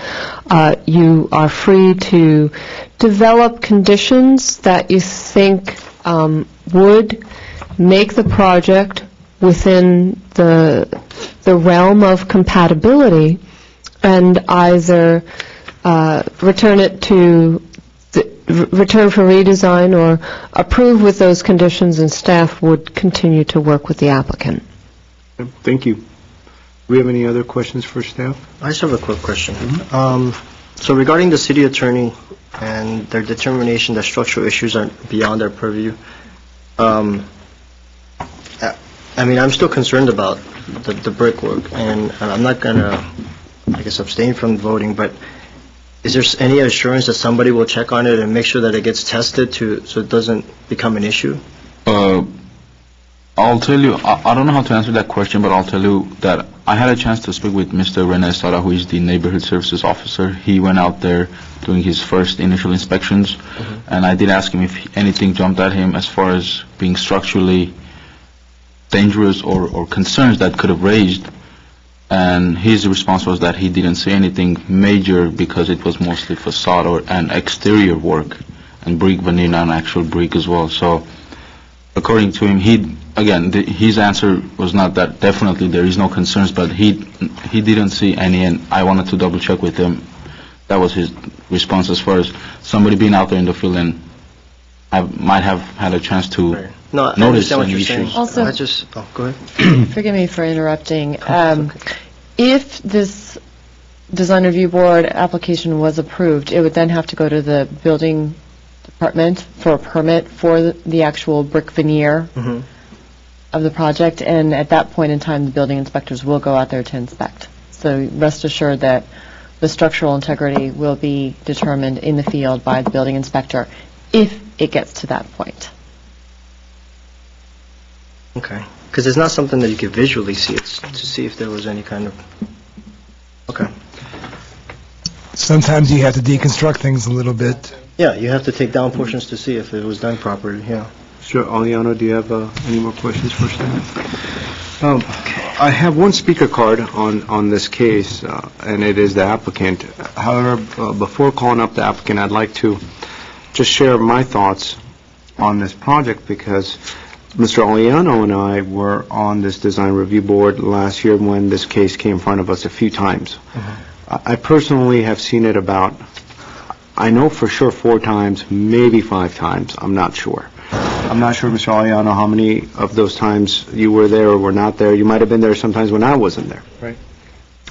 That said, it has been a long-winded process for this applicant to go through.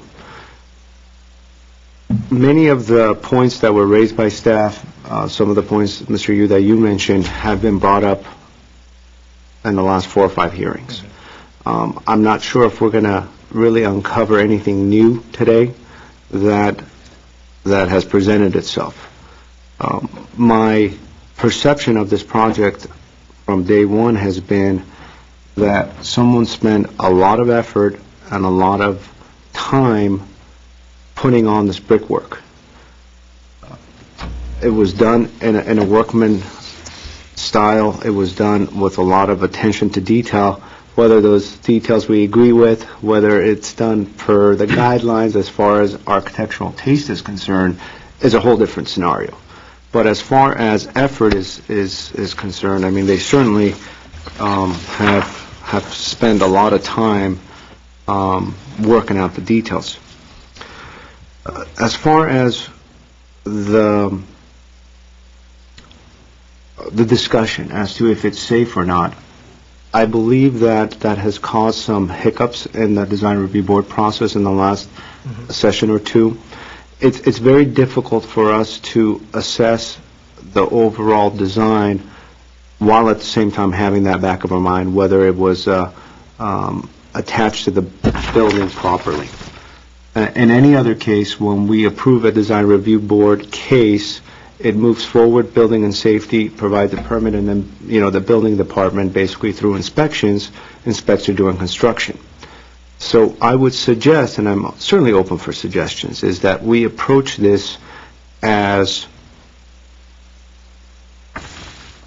a new case, let's just say, that we're looking at it, and whether we think that the proposed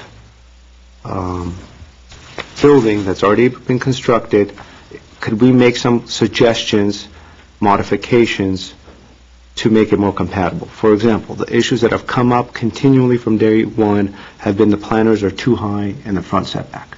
That's easy enough to fix.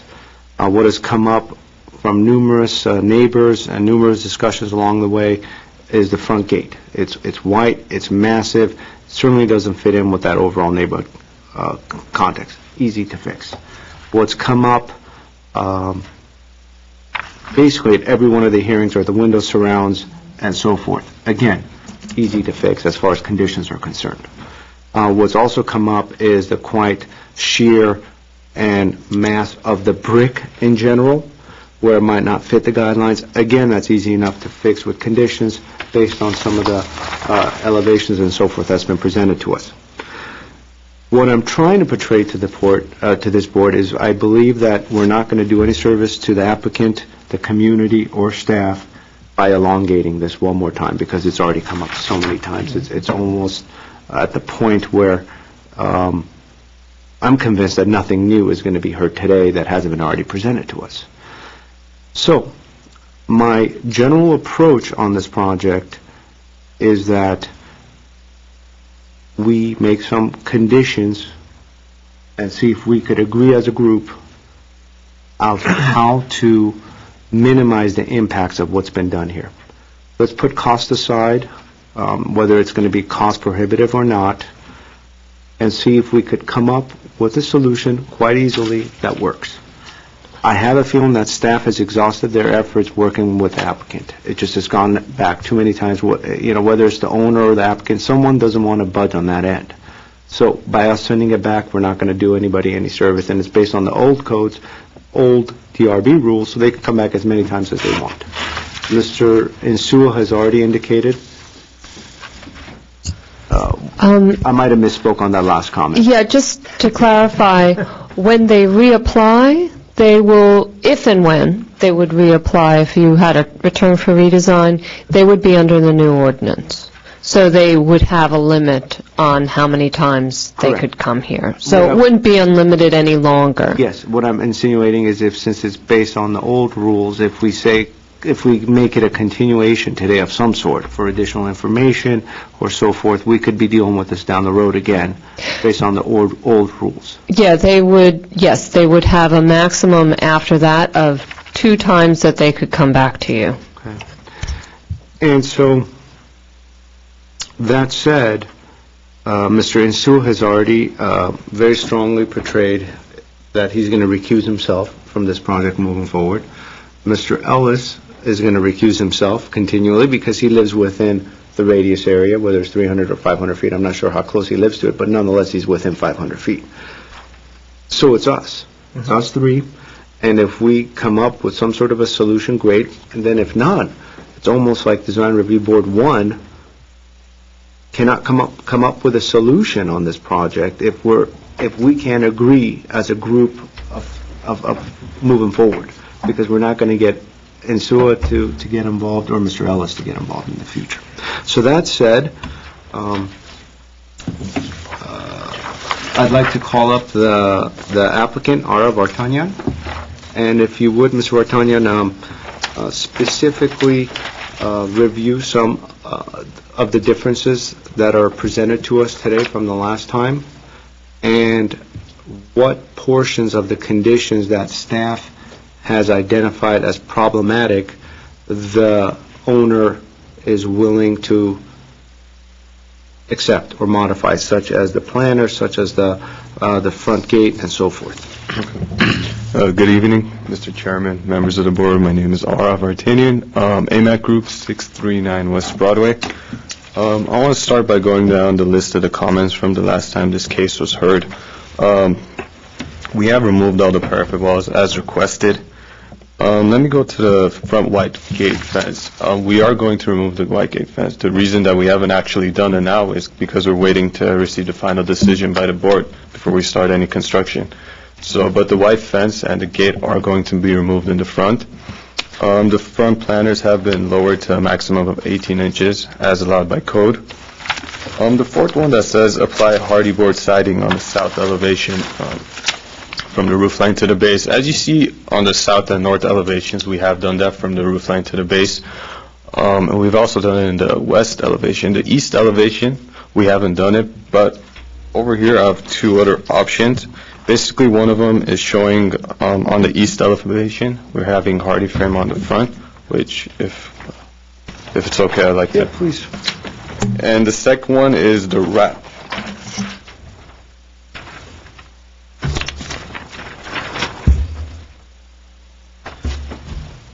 And so you've you've handed out two 11 by 17s. Are these two different schemes? Yes, one of them, it only, compared to the one we have up there, it only has it on the east elevation, the little area on the top, and the other one, it's the wrapping that was requested, and that was actually asked for in the number 4, where it says wrap siding on the east elevation porch and a jog on the west elevation.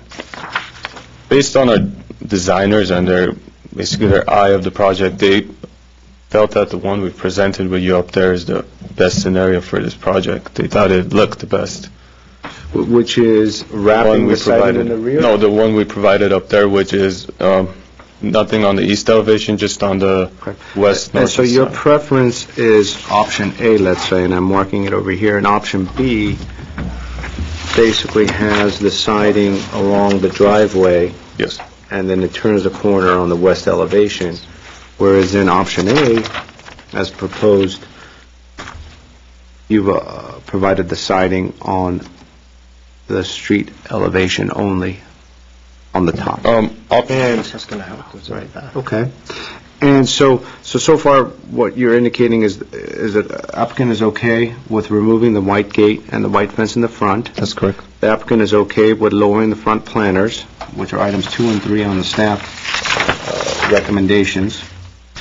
And item number 1, which is the parapet walls of the roof line, removing them. Is that something that the applicant is conducive? That's correct. We're going to remove the parapet walls. Okay, and then we have items 4 and 5, which is applying hardy board on the south elevation, and number 5 are the windows. So these sketches deal with item number 4. Yes, these sketches are only for item number 4. There's 3 options, but the one we felt strongly about is the one we gave to staff during resubmittal, I guess, which is the one up there, which our designers felt design-wise and look-wise was the best.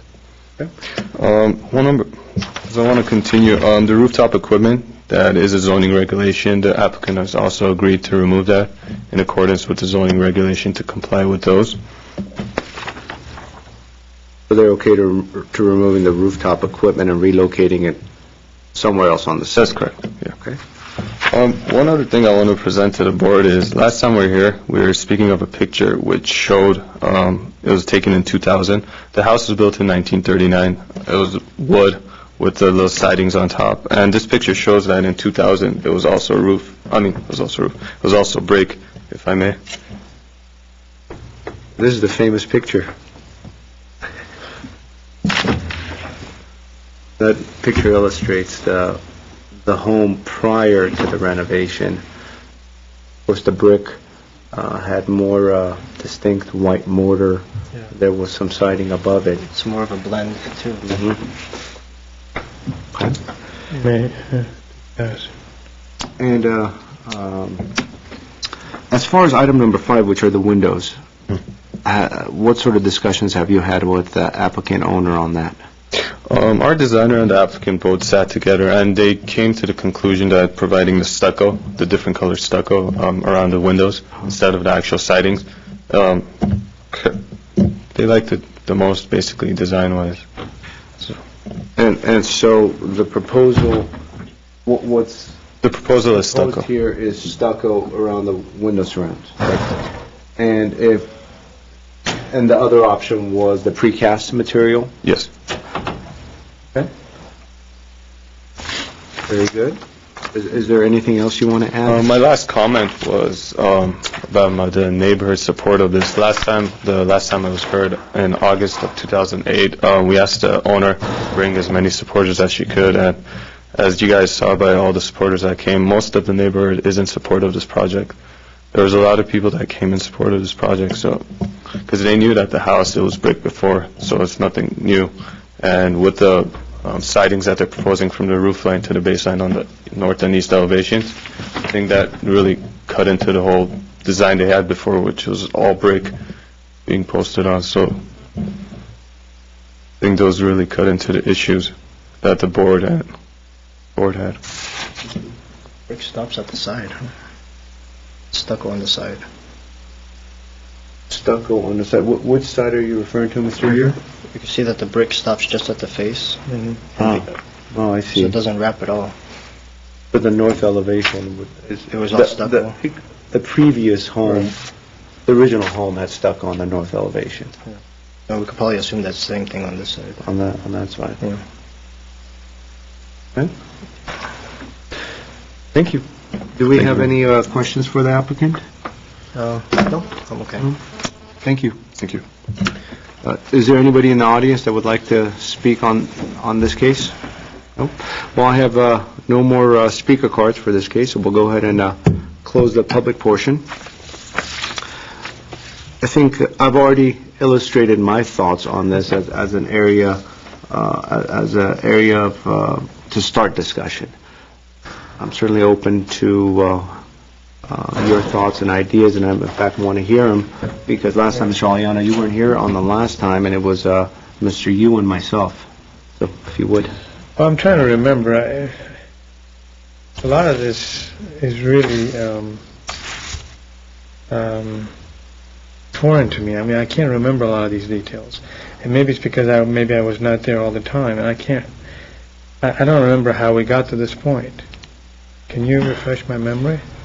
Well, originally, the first time that I remember seeing this case was submitted to Design Review Board because somebody from the community had noticed that there had been renovations done on a home without a permit. Okay. And so at that point in time, the brick elevate, by the time I visited the property for the first time, and I'm not quite sure when that was, but the brickwork was already done, the white fence was in, the front planters were in, the landscaping was in, and it looked like the renovation was completely 100% complete. There had been some discussions at what point Neighborhood Services had instigated and had basically stopped work, but there was conflicting information from all sides. There were immediate neighbors across the street and next to it that supported the project. At the same time, the biggest opposition came from the Northwest Homeowners Association. And so there were a few, several, 2 or 3 people and groups that came forward that objected, but the immediate neighbors supported the project. They basically had witnessed all the work that had gone into it, and they were okay with it. Also, there was an individual from Building and Safety. He's a plan checker from the City of Glendale's Building and Safety Department. He lives directly across the street. And so he came and spent some time in the crowd, and he shared his opinion as well, and he said he witnessed the construction and so forth, and he was okay with it. I think we asked him if he had seen the details of the construction and so forth as the way the material was applied, and he said no, he was at work obviously during the construction hours, but he supported it. That is what I recall. I just remember it's been a hard one to come up with some sort of understanding on, and that's why I'm suggesting we either come up with some solutions via conditions, which are the main items that have been identified. So staff has identified these items for us, these 4, 5, 6 items that have been the big ones, which were the parapet walls, where in the pictures you could see the parapet walls were sticking up. That was item number 1, and it was recommended that they remove them, which they have agreed to do. The gate, which pictures illustrate, absolutely do not coincide with surrounding context. The applicant has agreed to remove it. That was number 2. Number 3 is lowering of the front planters, which the applicant has agreed to do. Number 4, we have some options to look at, whether it's Scheme A, Scheme B, or Scheme C that we come up with as far as reapplying some hardy board horizontal siding to break up the mass of the brick. Number 5, they're okay with stucco surrounds. We could go ahead and condition precast window surrounds if we so choose, in which case they'll have to probably remove that dark colored brick. And they're okay with relocating the rooftop equipment. That said, we either come up with these, agree on these conditions, or just come out and say, no, we're not happy with this. And then at that point in time, I think it gets very difficult, because then they would have to resubmit a whole new elevation of this home as to what they could do. So I think to minimize strain on the neighborhood and the neighbors, it's probably easier that we add conditions to this as to these items specified by staff and the previous 5 hearings, rather than starting from scratch and just saying, come up with a whole new concept for this thing. Because the owner's probably going to come forward with brick again. He likes brick. That said, I hope I answered your questions, Mr. Aliano. It's just been a while. It's hard to say. Yeah, a lot of it doesn't ring a bell. I don't think I was in a lot of these discussions, but I think if we follow the staff recommendation to deny it, then it's going to come back and we're going to start the whole process again. One of those things where, I should get closer to the mic. I mean, it's not really acceptable what's been done. I think a lot of the design decisions, all this bricks around the windows, it happened, but we saw it after it was done. Same thing with windows. Normally, I read the homeowners or the letter that we got about the windows. I agree with that. I don't think vinyl windows, if you put brick, then you want to go ahead and do vinyl windows. It doesn't make sense. Brick is already higher quality material. Probably want to do either wood or metal windows. So my feeling is that if you ask them to remove the bricks around or even to put plaster over that brick, you still have the issue with the windows. The windows are, vinyl, cheap-looking windows. So it's kind of a hodgepodge of things. It's not really, coordinated project.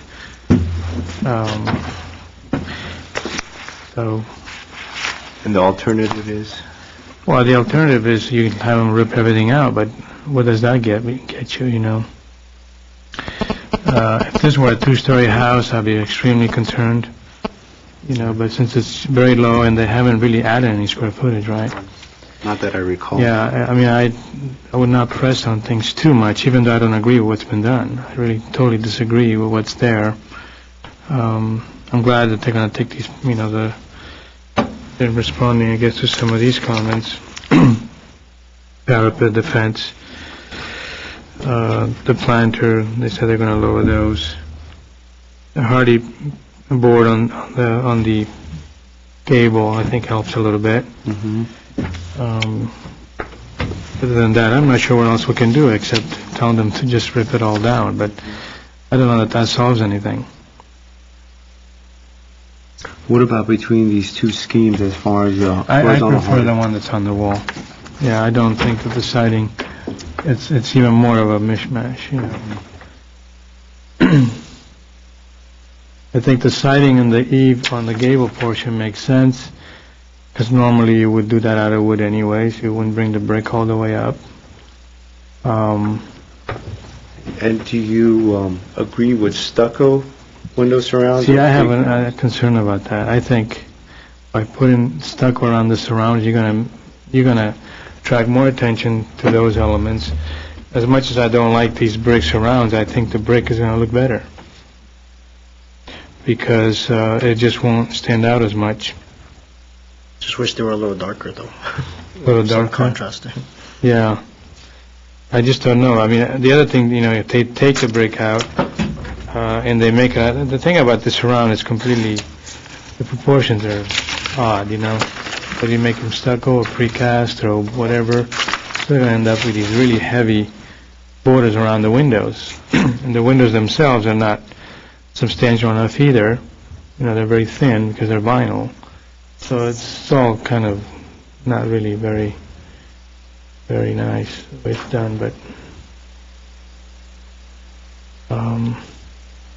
we can play hardball about this and say we'll deny it and just let the whole thing start all over again. But again, as you said, I don't know what that would get us, because they're going to try to come back propose the same thing, because I tell you, they're not going to rip this brick down. There's no way they're going to do that. Going to be a They'll end up in variation. city council, and city council will have to make a decision on it. So I don't think that you're going to make this applicant take this brick down. The modifications that are being proposed over these last, 16, 18 months, on the flip side, are significantly lessening the impact of what we've seen and what's existing there. I think that's going to make a big difference. And gosh, they've been through a lot. I mean, they've been through 16, 18 months of coming to these hearings over and over again, so they have gone through the process. Oh, yes, Ms. Reich.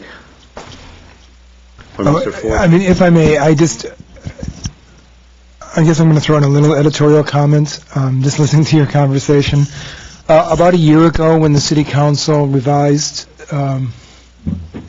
or 6 months ago when we passed the ordinance that revised the DRB process, the process was somewhat streamlined. There's no AAP any longer, and it's a fewer number of times that a project can go to a board before it can meet its ultimate fate, shall we say. And I think part of that was because the council recognized that sometimes the board does get worn down by a recalcitrant applicant. I don't mean to presume to judge this house. I haven't been to the site. You have, and you wouldn't want my design skills judging it anyway, but I guess I just would suggest that sometimes the threat of prosecution might motivate someone to come up with a more creative design than they have to this point. So, just to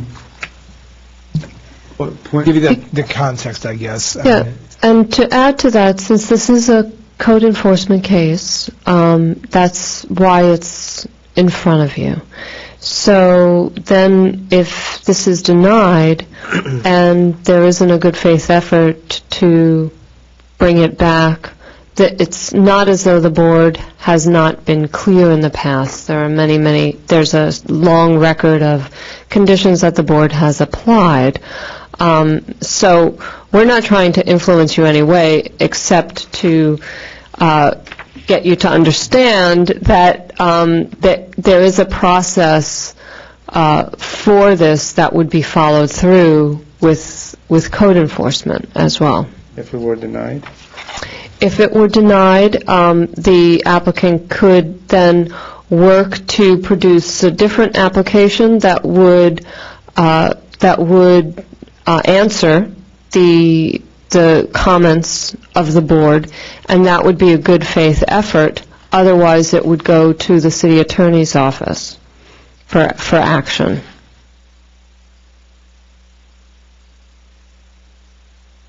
Thank you.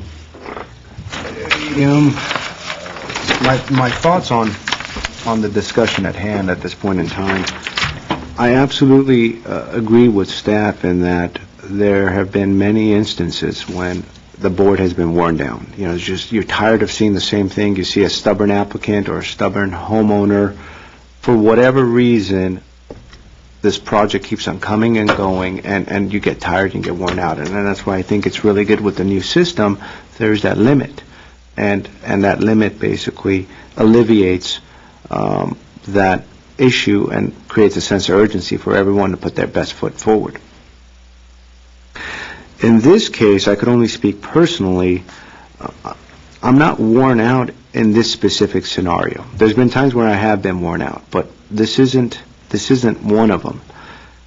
I'm looking at this project and I'm envisioning having this brick ripped out, having the windows ripped out, and then having a new skin applied to this building.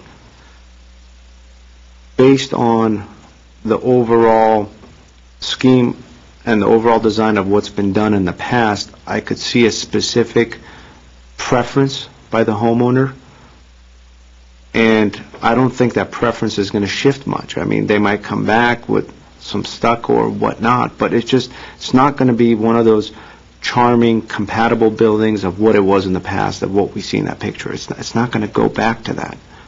It's going to take a lot of effort to go back to that picture. And so the decision that I'm weighing at this point is getting rid of all the ornamental aspects that were added to this design that have no business being here. The parapet, those planters, the heavy use of the planter tops, the gate, and trying to come up with a solution for those window surrounds. With those 4 or 5 items, that if we come up with those conditions, it's going to significantly lessen the impacts of what's been done here. And it's going to hurt for the homeowner because they really like what's been done. I mean, we're taking away something that they're attached to, so they're paying for it. I mean, one way or another, they're going to pay for this with what's happening. And furthermore, with today's economy, they're going to pay for it not just emotionally, but monetarily as well. And relocating the rooftop material for another thing. So that's my take on this, is I think we could alleviate some of these conditions with some of these, we could alleviate the hardship that's been presented to the neighborhood with conditions. And I just must emphasize it. I personally am not worn out. I'm just scared of the alternative of what could result in this long, drawn-out thing. So, Mr. Yu, what are your thoughts on this?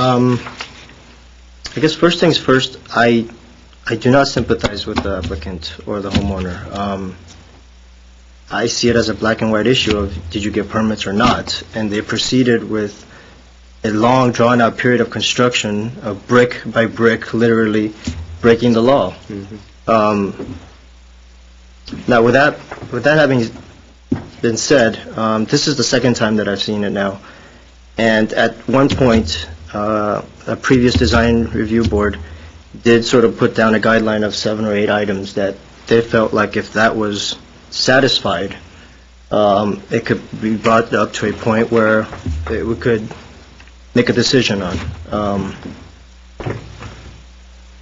It sounds like for the most part, except for maybe the first couple items on the list, they have finally decided to comply with it. So I would be okay with, because we did set up a system in which they did something, they got caught, we gave them guidelines on how to comply with that, and now they're here meeting most of them. I guess we could put conditions on, make sure that they meet the rest of it, which I'm okay with. But just going back and talking about the whole idea of sort of as a board, just getting sick of seeing the same project over and over. I think there is a difference, though, between this, which did not comply by not getting any permits at all, and another project where somebody is pushing a design that they really want and they keep bringing it back. And that's something that, it's their prerogative on what they want to do with that. This keeps coming back not because of the city or because of the board. They chose to go a certain route, and it led them to this path. 1.5, 2 years, or whatever it's going to take. And hopefully whoever's out there will maybe see this and say, well, maybe I shouldn't put my brick wall up without any permits because I'm going to have to go face those guys for 2 years. And hopefully it'll be a deterrent. But I would be okay with if they satisfy the guidelines that we set as a board representing the city. If they satisfy that, then I would be okay with saying that, okay, you have sort of jumped through the hoops that we presented in front of you, and reluctantly we'll say, okay, Okay, and so with that said, yeah, go ahead, Mr. No, I had a question for staff.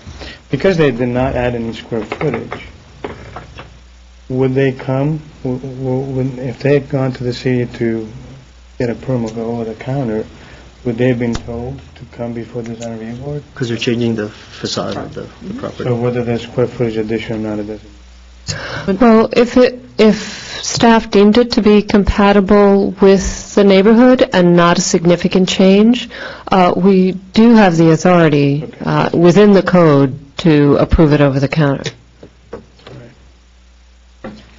Let's discuss it a little bit longer. I mean, I think we want to make a decision, but, I'm hearing all comments from, views from everyone, staff and the board, and all of them are very valid. I guess what I'm hearing from staff is that this is a code enforcement type of case.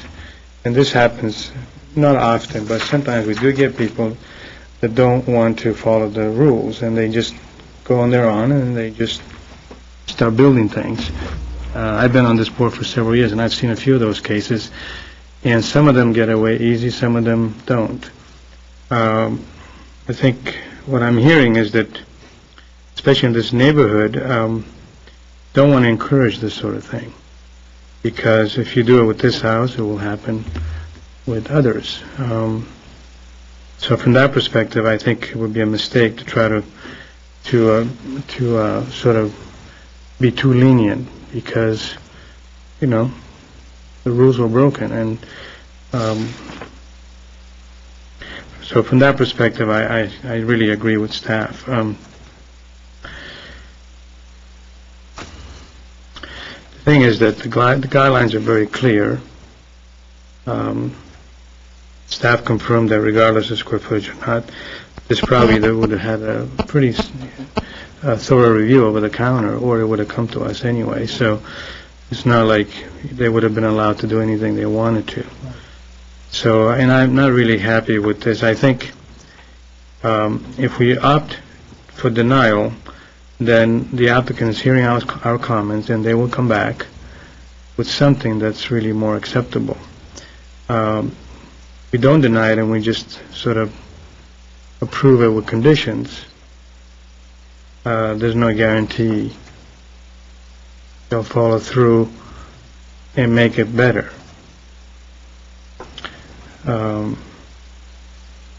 For me, I think the vinyl windows are totally unacceptable. I think if I were to put another condition on this, I would say those windows have to go. Would you do the whole entire house or the front facade? Because the northern elevation, it's very close to the property line. You can't really see it. You could see the south elevation quite a bit because of the long driveway. So you really can't see the east elevation, no, the west elevation, and the north elevation, the west being the rear of the house.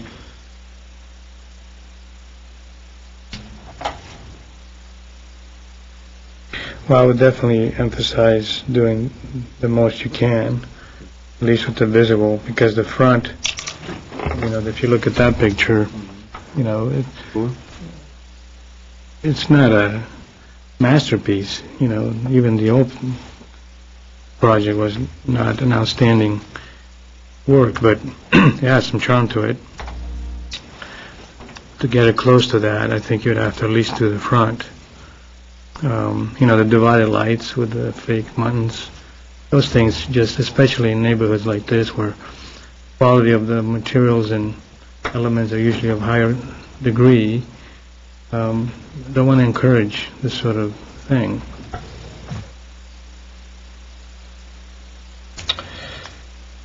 So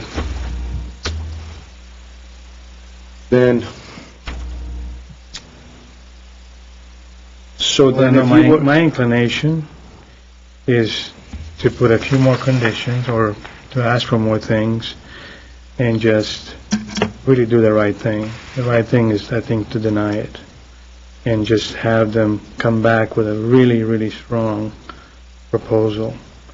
I know they have to come back again, but as Mr. Hughes said, this is really not acceptable. I mean, we can't accept it.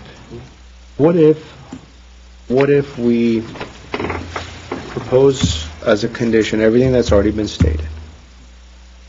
We could still, I'd like to get Mr. Hughes' thoughts on whether we're doing the stucco window surrounds or precast. But that said, we can make it a condition to replace the front elevation windows with wood windows.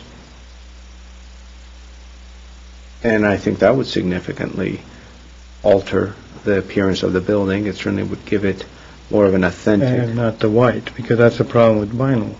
You can only get them in white. We replace it with wood windows. Right, but then what do they do with the white vinyls on the other sides of the house? You're going to have a... I'm not as concerned about the north and the west, because no one sees them. Then we have the east elevation. We got 4 windows here, and these 2 are probably not visible from the street. I don't remember, but I don't think they are. I think these 2 are. These 2 are. Or we could just make it easier and say the whole side gets new windows. I think once you do it... Yeah, and I think, by removing the parapets, by removing the front planters, by removing the front gate that they've put, by replacing the windows on the front and on the side, by relocating the equipment from the roof down, and then doing something with the window surrounds, that is a significant alteration than what's there right now. Are we going to require them to But then they're going to come submit a back. landscape plan too? Or- Well, those are, here's a picture of the landscape. I mean, it's there right now. That's a recent picture. I'm open But to are we going to it. ask them to remove the planter walls? We could find out from the applicant if willing it's to? already done or if it's yet to be done, the 18 inches. Yes, Ms. Ray? The other thing that has come up in the consecutive meetings is the amount of brick on the facade. And just for your information, we did have another code enforcement case that had placed stone on an elevation, and they successfully removed and replastered in that particular case in order to get out of the city attorney's purview. So those kinds of revisions to something that is, for all intents and purposes, an existing building, we have seen as part of this process.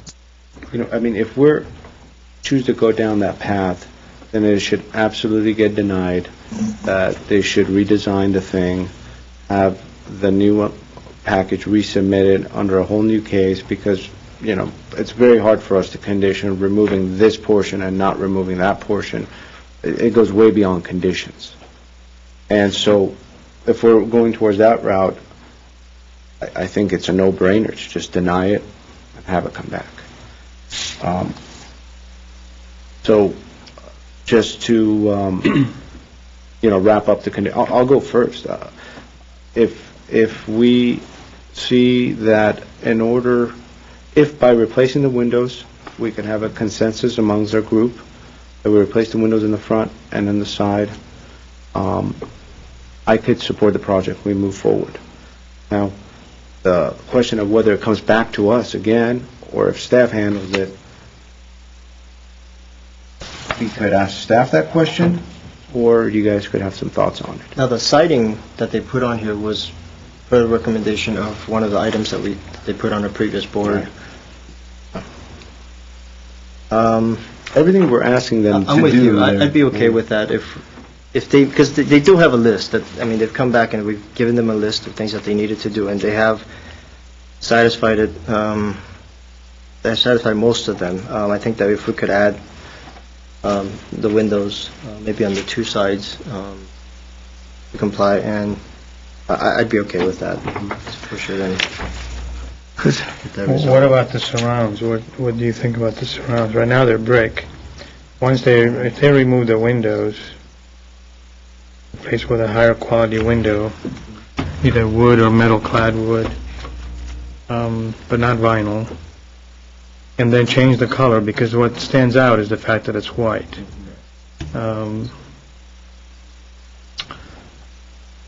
So then we have the parapet is going to get removed, the planters, the gate, the air conditioning unit on the roof, the windows, and then the surrounds themselves. If you remove them and make them out of wood, is that better? Or if you make them out of plaster, if you clad them or coat them with plaster, is that going to make it better? I don't think so. I think we either go with the brick as is or go with the concrete Precast. precast around it. I don't think the stucco's it's gonna look... It's going to look terrible because they have to Especially slide next to into a the brand new veneer. window. Yeah, but also when you return to the brick, you're going to get all these sort of odd edges. I've walked the building, and I would actually prefer this brick staying as surrounds as opposed to stuccoing it Right. or precasting it. And I think if we put the wood windows and we could specify a color or a hue of it or a shade of it, we know we don't want maybe a darker, not a dark brown, but maybe maybe a burned Merlot or something like that, something of that nature. With the reddish tint. Something like that's fine, yeah. I guess the burden is really on the applicant. They have to come back with a really good proposal, and I definitely think they should come back. I'm not sure we should put this burden on the staff. Okay. I think if you're opting to sort of return it for redesign, then the conditions have to be very clear. And if it does come back again and it's not what it's supposed to be, I think at that point... And here's my take on it. See, everything we're prescribing, there's no gray portion to it. It's black and white. Remove the parapet, remove... Well, we're telling them, I prefer not to, in a way, we're kind of giving them solutions, which is okay, but it's not really, they should be... You'd like to see it come back then? You'd like to see it come back then, as a redesign?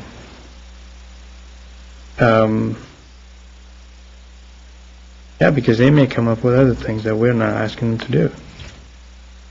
I mean, I think if that's what he's leaning towards, I think let's do that since we have the other case and they've been patiently waiting for us to... Because if you give them a prescription, how do you know? Well, I disagree. I think in this case, and we could disagree because you and I, Mr. Allen, we're always right on. I mean, in this case, we're so close. Yeah. And I absolutely see your point. I'm okay with, especially with the windows, of giving it a condition with the windows. If we come up with a color scheme, I mean, we have enough material boards probably here that we could pick something, or staff does it. I'm okay with that. But staff should look at it, is that what you're saying? Or? I think that staff should look at it. They should bring the cut sheet of the windows. They should bring in the color of the windows. They should bring in a drawing that shows the height of those elevations of the planters. They should basically provide the way that they're going to take off the parapets if it hasn't already been done. And then, of course, staff is going to go and check it during construction and that it's absolutely removed. So I'd be okay with staff handling it. Because personally, if it comes back, I just don't see, they're going to bring a cut sheet of a window and they're going to bring the color. Well, they're coming back as permitted, so we see what it looks like. But if staff is willing to do that... Yes, and we can read back to you some very specific conditions, because I think that the drawings may not indicate all the changes that the applicant has agreed to, and it's important that to us to administer your decision that all of the changes that you've asked for, the listing that we've had in the past that we're essentially rolling over, and the pieces that you're adding to are very specifically stated in the conditions of approval so that we could properly administer. And if this is a good time, I could read them off. Very quickly, I know the applicant has been wanting to come up to share something. Mr. Vartanian, are you interested in coming up to state something? If by all means, please do come up. We have another sample. Your name for the record. R. Vartanian, AMAC Group, 639 West Broadway. We have another sample from Mr. Aliano's interest, if I may.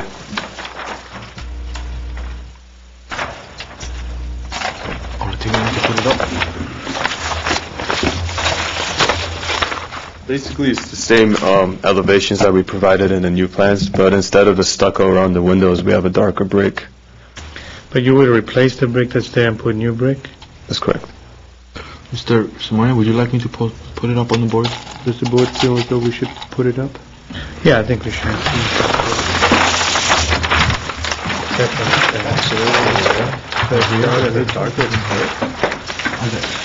What's there is dark. I think if they're willing to do it, let's make it. The brick is dark already, isn't it? How much darker are you going with the brick? At this point, we're up to anything, as long as the board approves it, like whatever the board would like. Color-wise, we're more than happy to do it. It's like the piece off the sleeve kind of thing.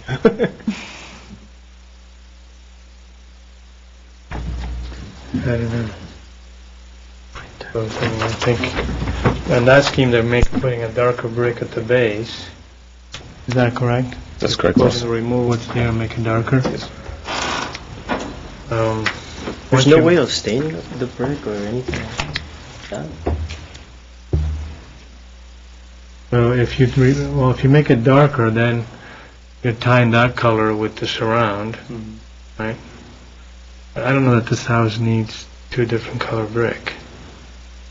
Well, I think it's going to help it, because the one thing was that it's two-tone brick, but it's not nearly enough that it distinguishes itself. Do you by any chance have actual samples of that color that you're proposing, or a brochure? No, I don't. Not at this time. I think he was saying that we could pick it if we wanted to.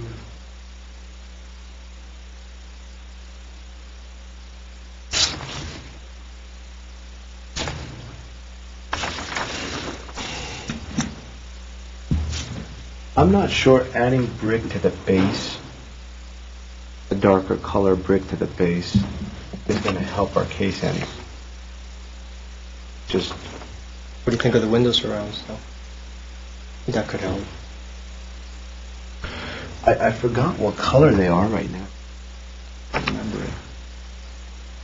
I mean, it's pretty Slightly dark darker as it than is, that. but It's like a chocolate brown. The only thing I would suggest about, with the window surrounds, my opinion is as follows. I think bricks are better than stucco, and I think bricks are better than precast. And if staff's going to work with them and picking the right windows with the right design of the windows and the right color of the windows, then they could bring a brick sample brochure, and they could discuss, the different types. They could actually bring a sample of what's there right now. Right. They could take one of the samples, bring it, and say, here's the lighter color brick that's on the building, here's a darker color brick that's on the building, and here's what we're proposing based on this brochure. That's the only way to figure this out. It's hard for us to do it. We don't even have a cut sheet for us. We don't have anything for them. So I think the first question is, would you be willing to consider, with these conditions, to approve it today with all those conditions, have staff review it? as long as staff reviews it, I think I'll be all right. Okay. And we're prescribing the windows. Definitely the windows have to be replaced with a higher quality window. On two sides, right? On all visible windows, I would say two sides, because you don't want to do the driveway halfway. I think you want to do The whole thing.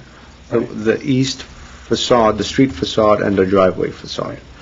I also think that we should prescribe that the applicant brings an actual sample of the brick to staff, both colors, the light color and the dark color, and then a brick brochure, identifying the one that you're going to replace the window surrounds with. And if you feel as though there's other material that would work better, by all means, bring it to staff. But I think they have to have that in front of them in order to be able to make that decision. Everything else we've already talked about. So, Ms. Reich, do we have any more questions for No, that? I think it'd be good to hear what we... Thank you. Thank you. Okay, so here's what we have so far, and Mr. Nazarian will jump in if I've missed anything. The parapet walls should be removed.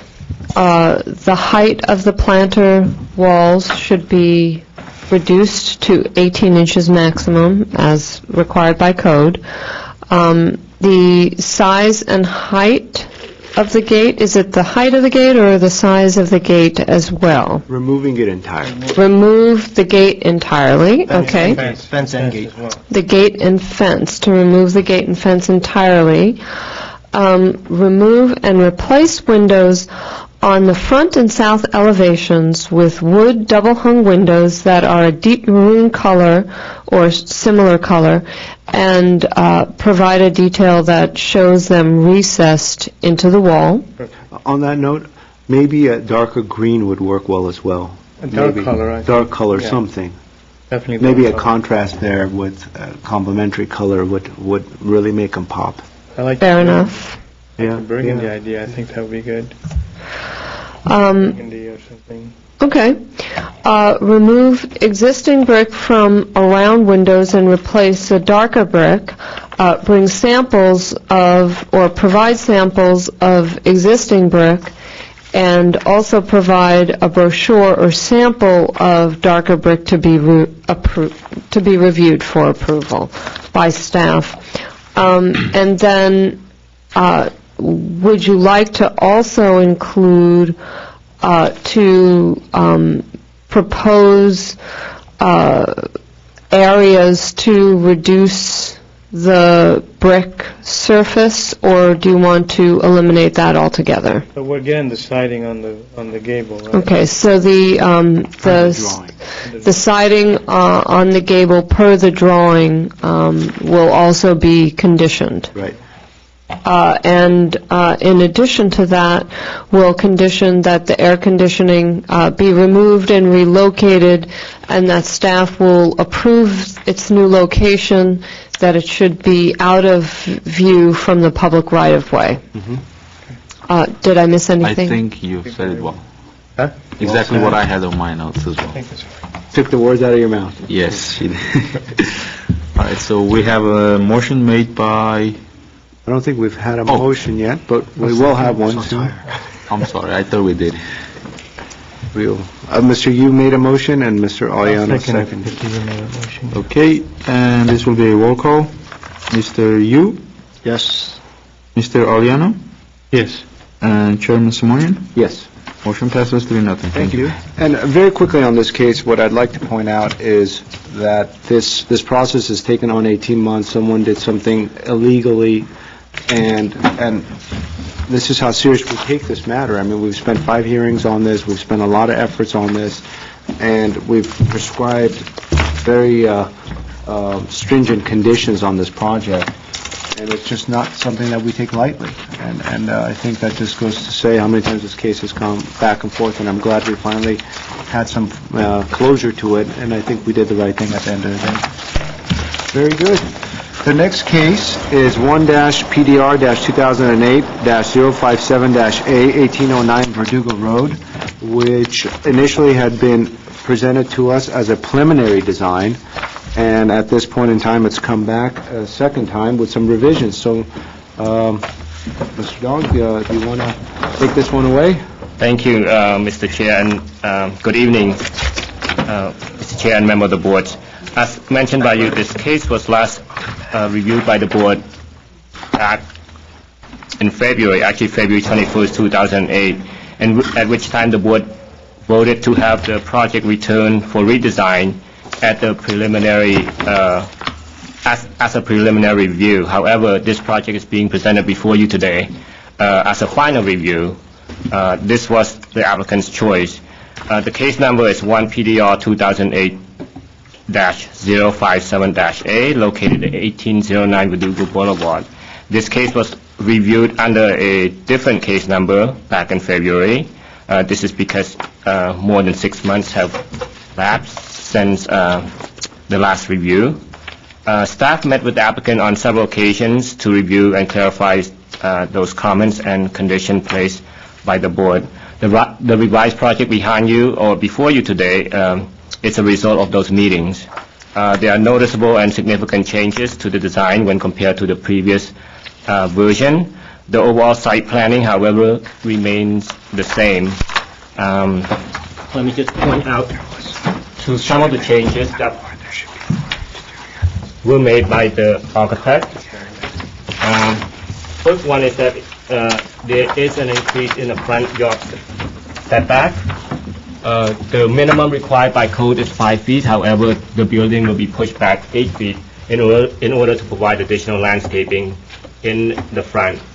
There's also a change in the back area here. There appears to be an increase in the landscape in the back portion of the lot, as well as along the west portion of the lot. The other comment or condition made by the board was that the entry be relocated to the corner. That has been done. The location of the entry is now at the southeast corner, as previously it was actually proposed closer, actually away from that corner, and it appears to bisect the building into two sections. This design actually also creates an entry plaza and also eliminated the need for landing and steps leading into and out of the building. 3-stepping of the west elevation from east to west. That attempt was given to this revised project as opposed to the previous project. I apologize, the drawings don't match in terms of the elevation and its order. So this was the previous submittal, and this is the revised version. So you can see there's some apparent changes there. Increase in amount of landscape, which I've already discussed, and the screening of the first level parking garage, which the applicant will be using some sort of metal grill to serve that purpose. With these changes, the project is heading in the right direction in light of the board's comments and conditions. However, staff feels that those comments have not been fully addressed, and for example, the stepping of the west elevation and the treatment of the front entry could be further enhanced. Given the extensive nature of the board's comment and direction and the unique site and location and as well as topography, staff believes that the project could be further enhanced and a further refined project could be achieved on this site. And that concludes staff presentation. And staff recommends that the project is returned for redesign. The applicant, the property owner, as well as the architects are here in the audience to speak further on this project and the changes that have been made. What is this material here? Is this that screening with landscaping growing on it? Is it the garage? That's part, correct. See. Have they redesigned the actual flow of the parking structure itself, the way it was entered and the ramps, or has all that stayed the same?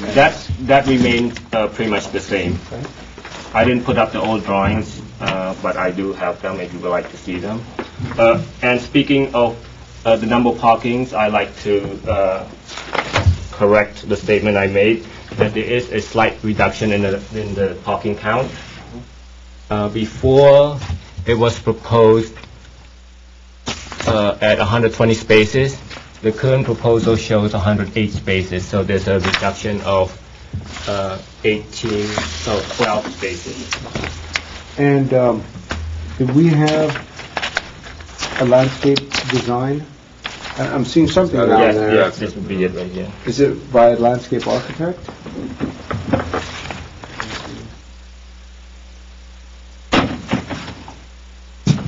Do we have any more questions for staff? I have a question here. In the parking, there's a talking about exceeding.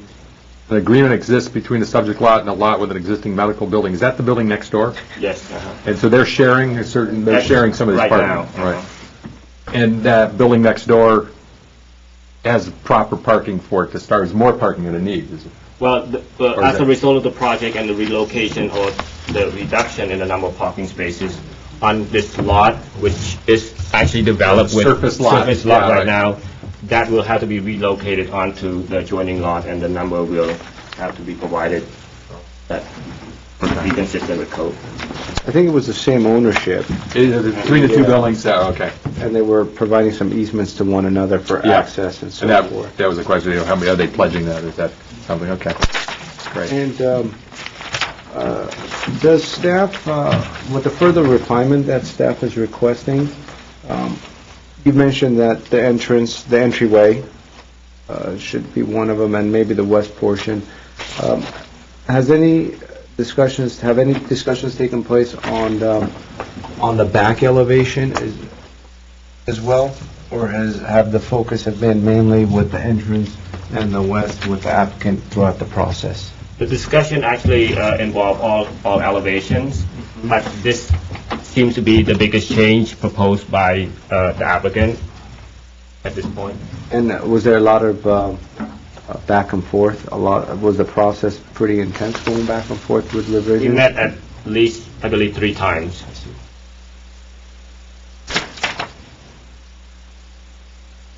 Thank you. Thank you. I have one speaker card for this project, and Mr. Lee, if you would please come up to the podium, state your name for the record, and you are the applicant. Yes. Yes. My name is Song Lee, applicant of case 1-PDR 2008-057-A.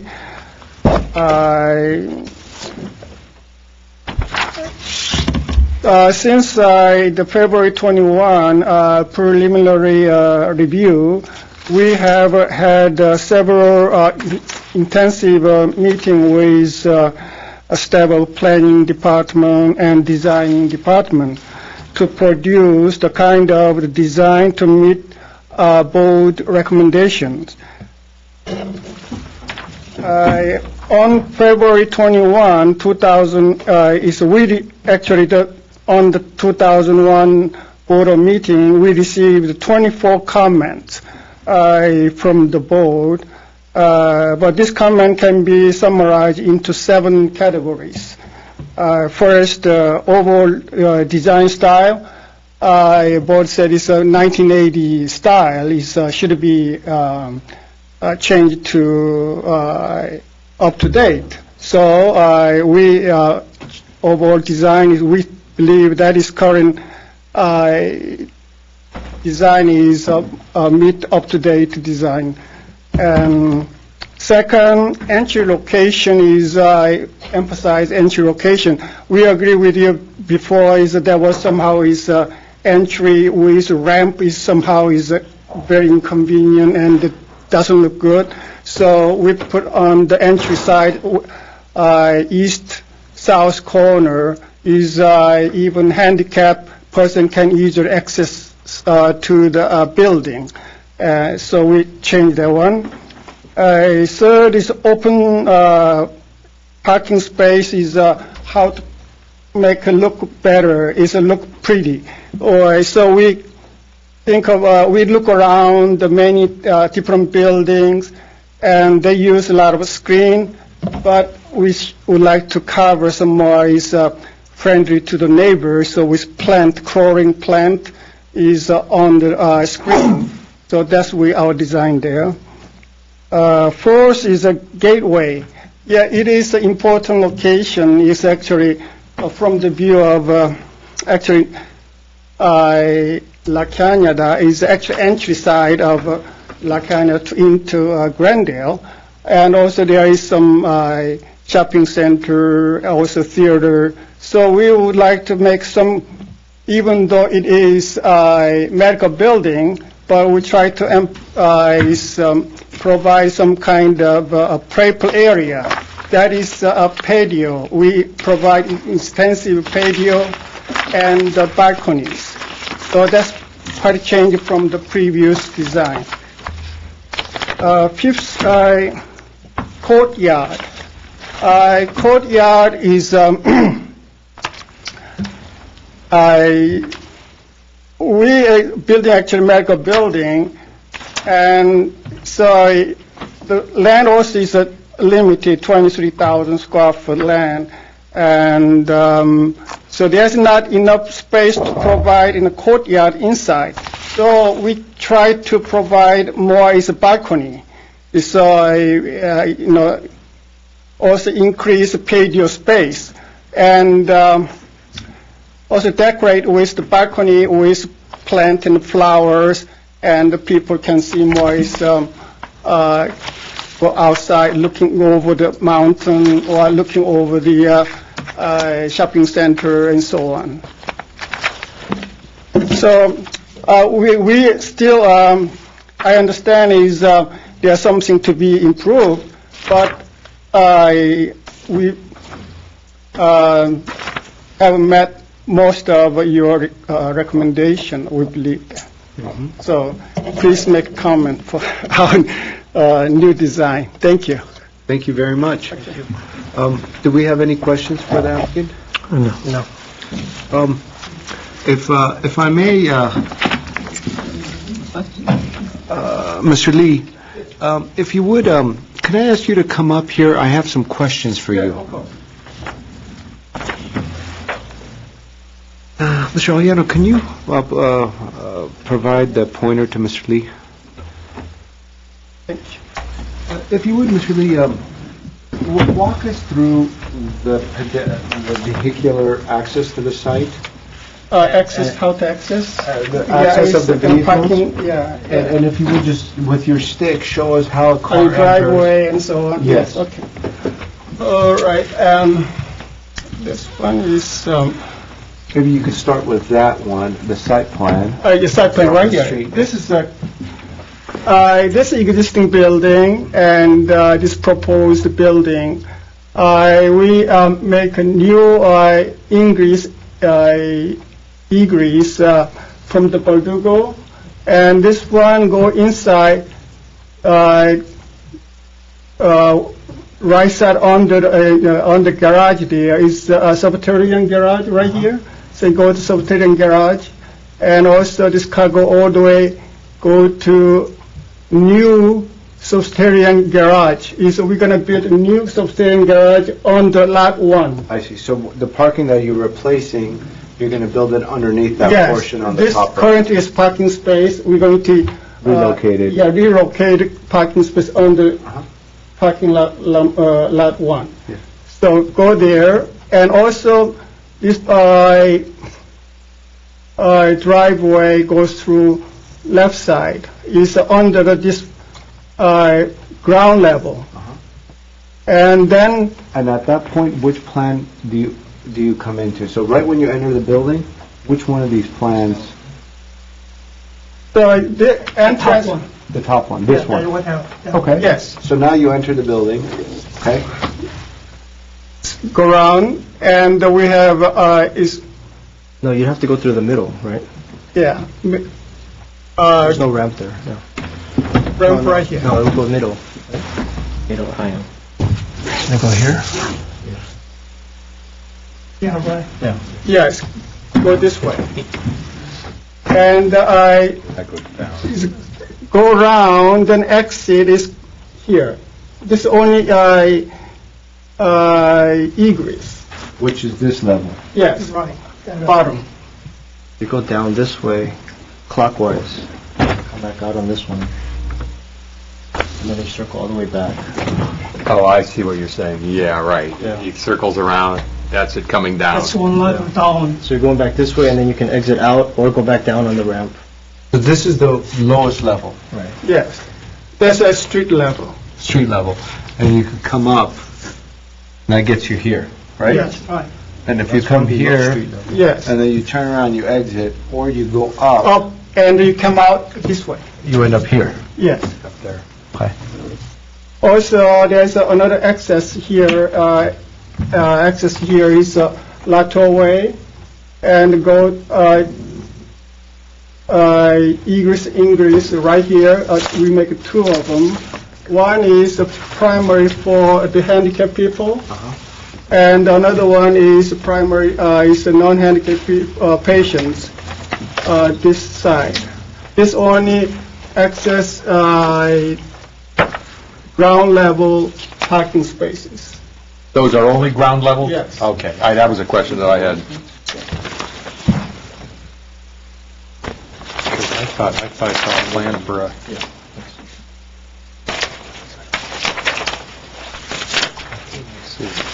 This is ground. And so you have the ground, you have the entrance to the building, Yes, and you go up the elevators, because basically there's nothing else in this ground level, yes, which brings you here.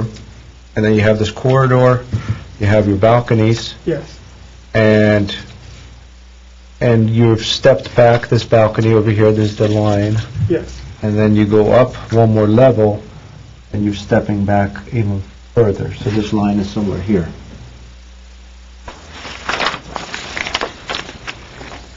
So that's a little strange. You have a So- patio on the garage level. Patio on the garage, which is there. Right, who's going to use that? I actually have a question for you. On this plan, let's just pick out which page. A1.1? A1.1? Maybe Is that right? Unless things have changed, is it? It says here, Underground parking? well, it says here, new basement garage. Yeah, that's subterranean, parking spaces, right here. We make a new one, so we price this. Oh, but I thought you said that was a surface. I thought this was a surface. This is a one- two-level Yeah, parking? two-level, yes. This ground level, and under this ground level, All right, so where are you getting in and out of that one? this one right here. Okay, so I go this way? Yeah, this I way go- only can go to the... Subterranean. Yeah, yes. This ground level only can go this way. Okay, so that's a two-level Yeah, parking yeah, space? two-level. Okay, that was what was confusing. Ground level only can be accessible through a lateral way, and underground parking can be accessible only through a Verdugo. So there's a dead end at each end, depending on where you're Right. going. And this building, the new building, is accessed from Verdugo? Yes. It's going to be congested at the end of that. So I guess I'm still a little confused, and I was not here on the Oh, board yeah, the last time, okay, so yeah. I'm going to try to keep my, this is surface, come off the street, it has to start going down, right? Because this is a subterranean, or am I? I think it's even with there. Even with it? Because the slope is No, it going comes straight up. up. Comes up a little bit. That's, I guess because there's some slope to the, Yeah. yeah. The same slope continues up. Yeah, okay. And yeah, we have, last year, I think, around, Picture at the bottom kind of depicts that driveway. Yeah, right, I see it, the structure's higher, Right, gotcha, and then gotcha, on the okay, I left, got you, thank you. Or Yeah. above is there. I see that Podium. exactly, right. Okay. Yeah, it's on the podium. this driveway and the new egress ingress and the new egress is approved by the Division of Transportation of Glendale. So it's a medical building. Yes. So it's patients coming to see doctors. You have a certain group of doctors, they park, they don't move out. Yeah. You have the patients coming and going, I'm bringing my mother, bless her heart, but I'm not going to go down and park in the structure. I'm going to stop someplace You and can let her stop out. right here, yeah. And so that would be in that driveway? Yeah, driveway. This way, this Right. one is you can you can park. Even this. Can you park along on Verdugo there? Yes. Or is that is Verdugo? Okay. I thought it was pretty much, There is parking, but I think the staff uses that. so there are cars parked. Are those cars in traffic? That is this Verdugo Boulevard is not the heavy traffic. That's not that heavy. because Relatively the hot- slow okay. traffic area. Yeah. Also very wide. Street is very wide. But besides this street, is there any interior queuing drop-off area within the site? I drop. No drop off someone's house. That's going to happen a lot. Yeah. It's going to happen a lot. This was dropping because this building is entrance area is street level. This one actually even the street level, but it has a stair.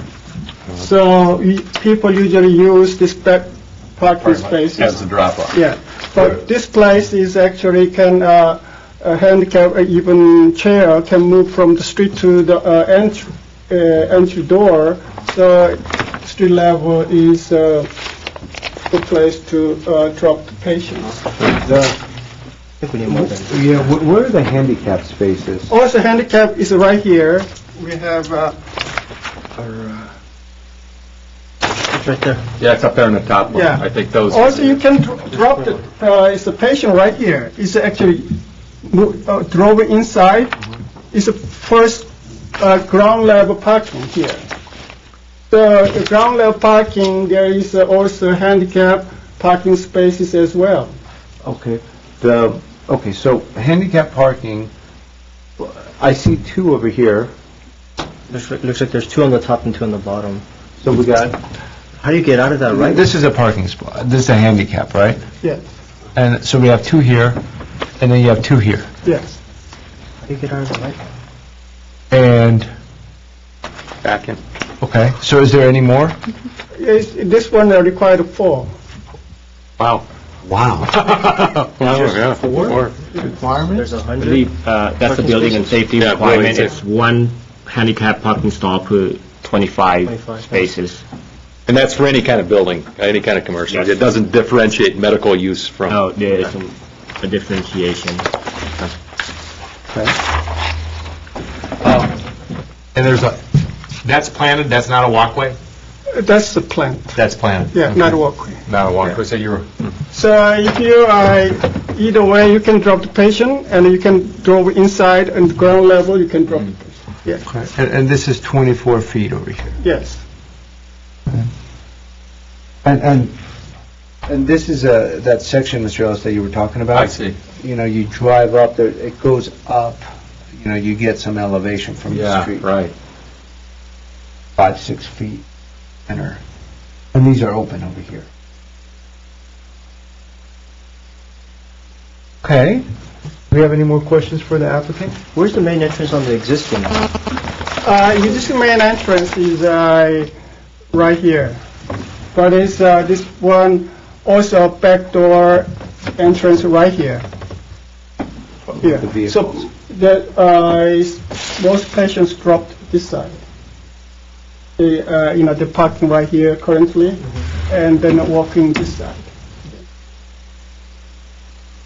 Also, this one, this entry, this side is elevated too as well.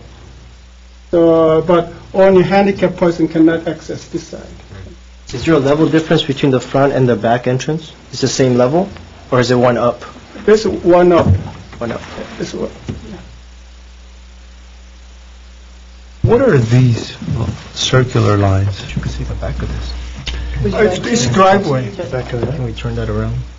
This is only to show the measure how, the width. This is nothing to do with, It's not raised. not raised. It's flat. Yeah, flat. I see. So it's just a line on the Yeah, ground? just a line. Just Like a painted line? Yeah. Okay. Are you talking about the curved lines? The curved lines, yeah. It's just to show the width, length. Yeah. So, do you have any questions? The required parking is 118. They have a good area to Parking requirement is medical building is within 82. 500 feet. So where do you allow From the border staff? of a hospital, 2.7 per 1,000. So I'm saying, but your calculation is showing 118 required for lot 1 and 2. Yes. You're providing 220. Yes, this one is building 1 and building 2, and we have ratio 3.5 per 1,000. But here is, we have some easement, old easement here, is as long as to meet the easement CCNR, we have to build the additional parking spaces, even though that cost us a lot of money. Actually, we would like to have built only 2.7 per 1,000 for this building, but to meet easement, it's a CCNR, existing CCNR.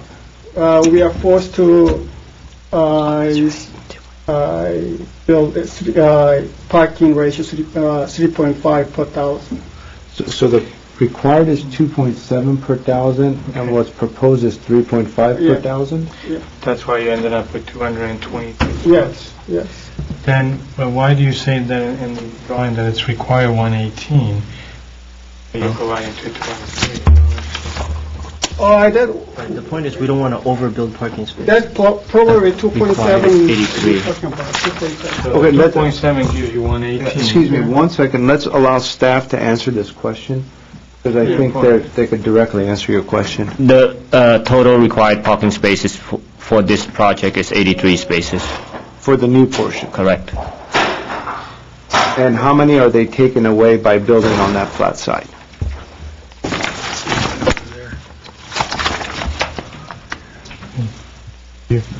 They have a nice drop-off. Oh, no, more than That- that. Isn't it 40 or so? I mean, I'm just counting spaces on the... I don't have, I don't There. have a count on that, unfortunately. There's over 40. Yeah, there's over 40. Don't touch it, though.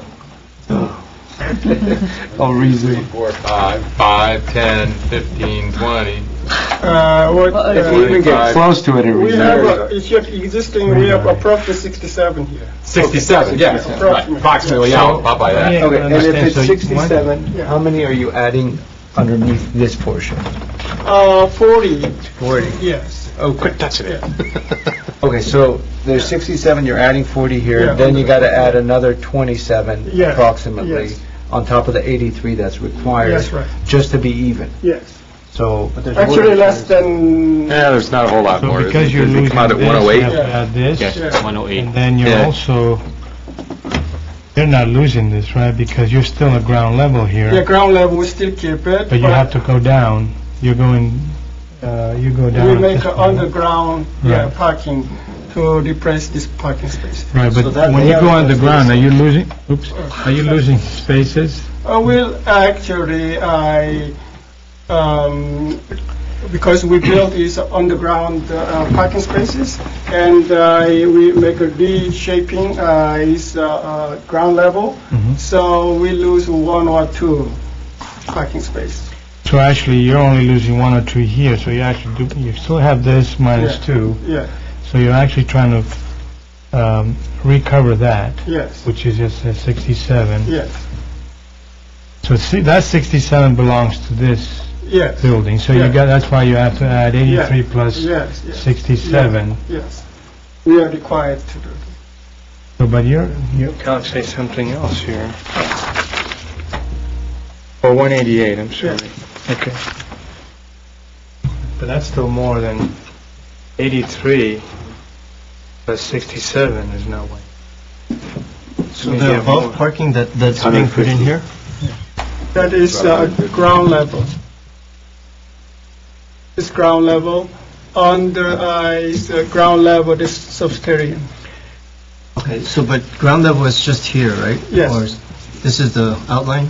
Yeah, Or how yeah, far? ground level is right here.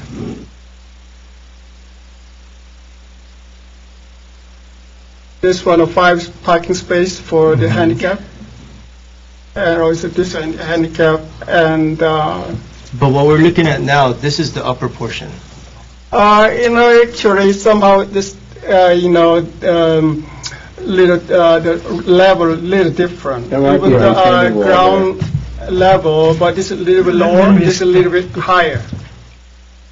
Right. So, Yeah. so, Yeah. so this part is the above second floor, right? Sir, what is your name for the record? Trey Bong, I'm an architect. And your name? Trey Bong. Okay. Yeah. This is the existing 3A. It doesn't look like that over there. This is over here. This space. Yeah, you're talking about the space, but not the layout. Yeah. This is space. Right, but it's different. You're changing the layout. Yeah, a little bit, yeah, parking space. No, a lot. Reduced a little bit, yeah. No, I understand that this is entry for here. Yeah, this is. And I know that this goes here and it goes into a space here that's underneath it. Underneath, it's underneath. I don't have a sense for what part of this is the upper portion and what the layout underneath looks like. Underneath is this one.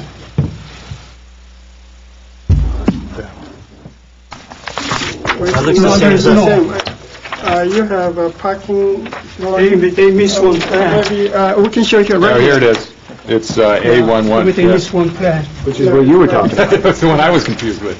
But this is underneath. A11, where is it? Is it up there? That's underneath. Yeah. Yes. So Thank you. No problem. you go basement parking over here, you go straight basement underneath this one. Yeah, see, I don't think that works at all. Because you've split it now, and you've isolated these spaces separately than this part here. Where in the original over there, you have a nice area where you're dropping off and coming out, and not creating a congestion inside the parking space. Okay, let me explain if you don't mind. Okay, previously, this one is parking spaces, right? Sure, right, no. Can you go back? We can only have one person up here. So if you would go back to the seat, and then you could come up later if you want to This one add is some parking things. spaces. It's parking spaces. So previous is a driveway like this. Go is entrance only. Uh-huh. So right here, can drive back and then go exit only. Or come in Okay. here, go Yeah, out that way. Yeah, yes, right here, exit only. Because our parking lot is on the top, the ground level. What Mr. Yu is saying that the existing drop-off Mhm. for the existing building Mhm. is being modified. Yes. And by you adding the deck below, are you raising this? We're higher? adding a deck below, yes. Okay, you're adding a deck below, and the elevation right now, the existing, The same it's the elevation. same elevation. Yes. But it's separating this part out of it. That was the same elevation. I see. So if we want, this could all be one level, and we could have the old drop-off. I cannot make all level because currently is, there is elevation here. But it's not, what the picture is showing something different. Yeah, right here is, Don't touch it. okay, I'm sorry. Yeah. Okay. See this portion in here? Okay, It's this one level. actually a little bit, this side lower than this portion, this level. But still, it's possible to drive a car, to drop off somebody and leave. Yes. Okay. That's all he's saying Yes. at this point. Is Yes. Okay. So, Because you're sloping down, you're higher, but then you're going down and you're out. Yes. So because we have two entry, and actually this currently use is entry, I'm sorry, entry and this side exit.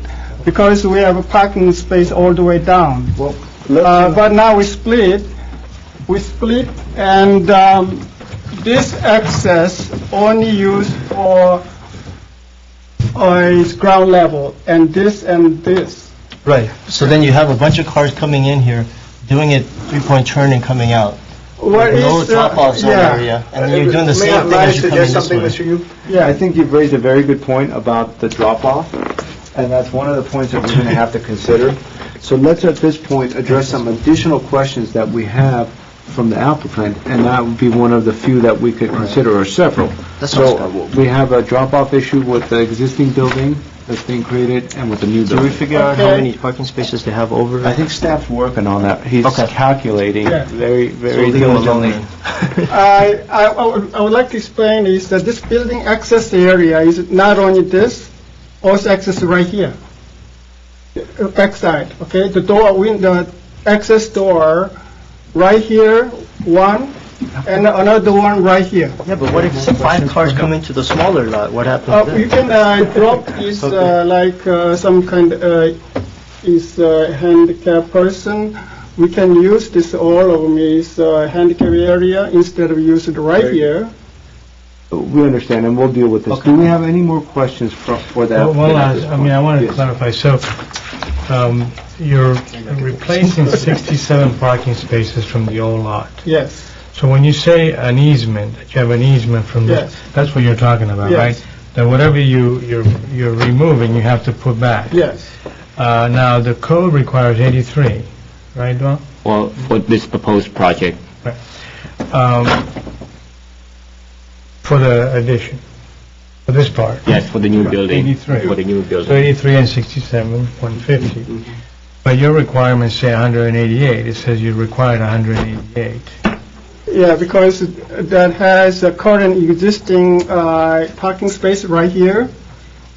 This around ground level, Oh, I see. and Okay, right that's the here. addition, that's the And 38. then under this building. Under that building, right. Under this building, 38 parking spaces. So if this is 150 and that's 38, that gives you 188. Where is this at? Where is that part of? This part of this existing building. But is this, what is this total here? All together, Yeah. currently about, don't mind, 57 and, about 43 and 5, around 48. About all together is approximately 165, I think, current. All right, well, we can, because your calcs show 188. They show 188 parking spots required. Existing building? No, you're saying, well, it says in your front Yes. cover, I mean, it says right here. Yes, It says 188, yes, lot 1 and 2.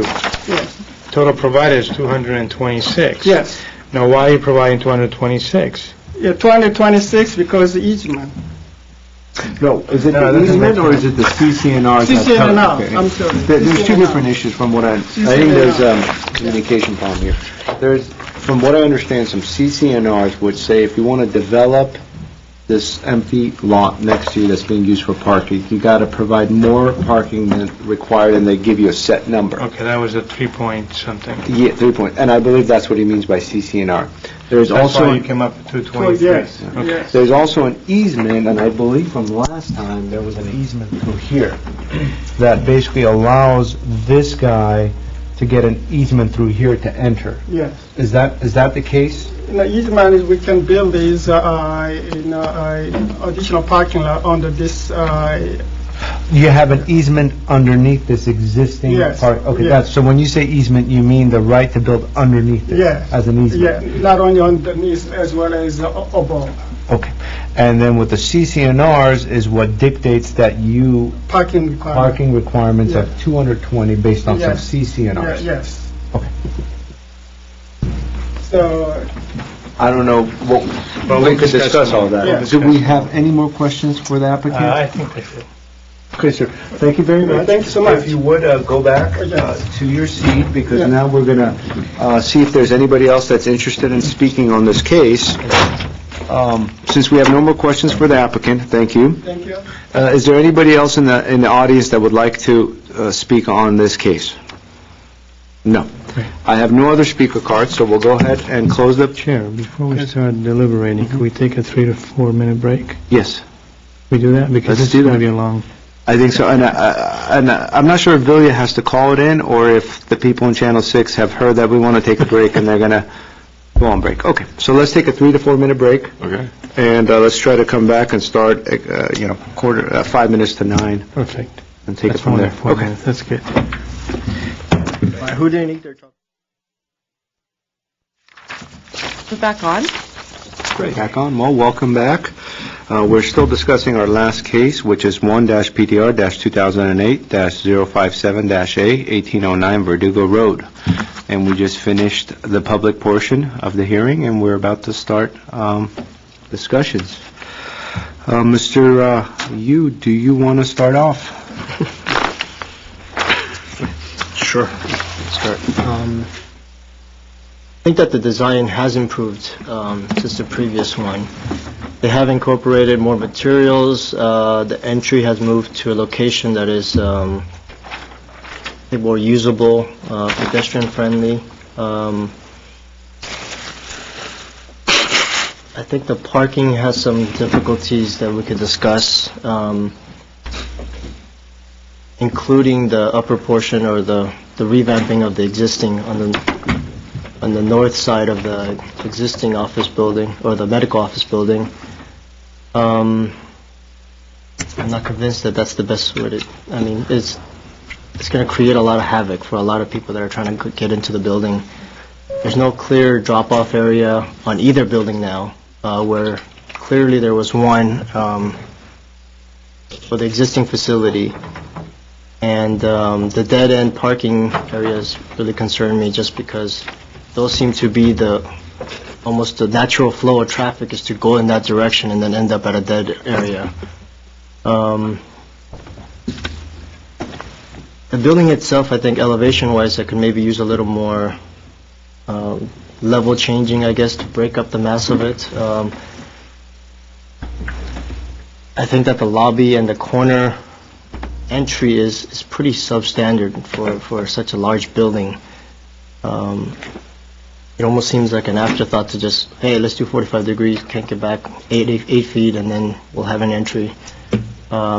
Especially since as soon as you come out of the doors, you're 5 feet away from, traffic as you're coming out.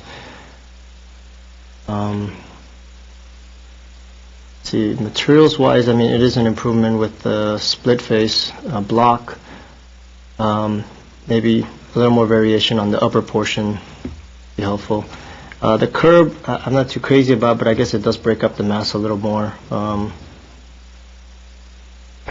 And the canopy, sort of the eyebrow piece that was stuck onto the top of it to indicate an entrance, I think could be modified to have a little grander effect on the building.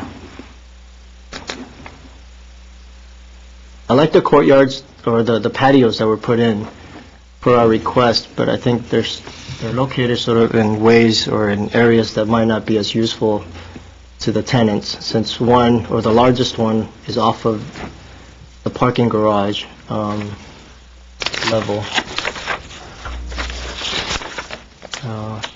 And I'll stop at that. Well, thank you, Mr. Yu. Mr. Aliano? All right, thank you.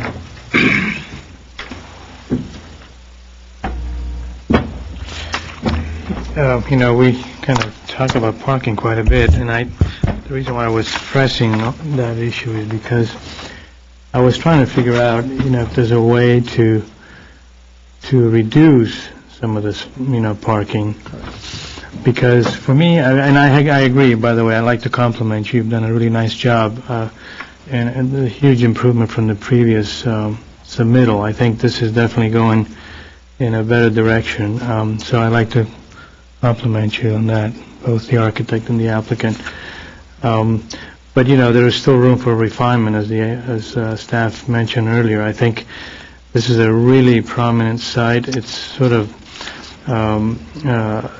because of the freeway ramp there and the fact that you're coming down the ramp and then there's an overpass and all that. It's a fairly busy intersection, but it is very active, at least in terms of people coming there, because there's quite a bit of mixed use, with the Starbucks and the restaurants and the theater. It's kind of a hub for that part of town. And I think this building will really be a good thing there. It will complement the area even more.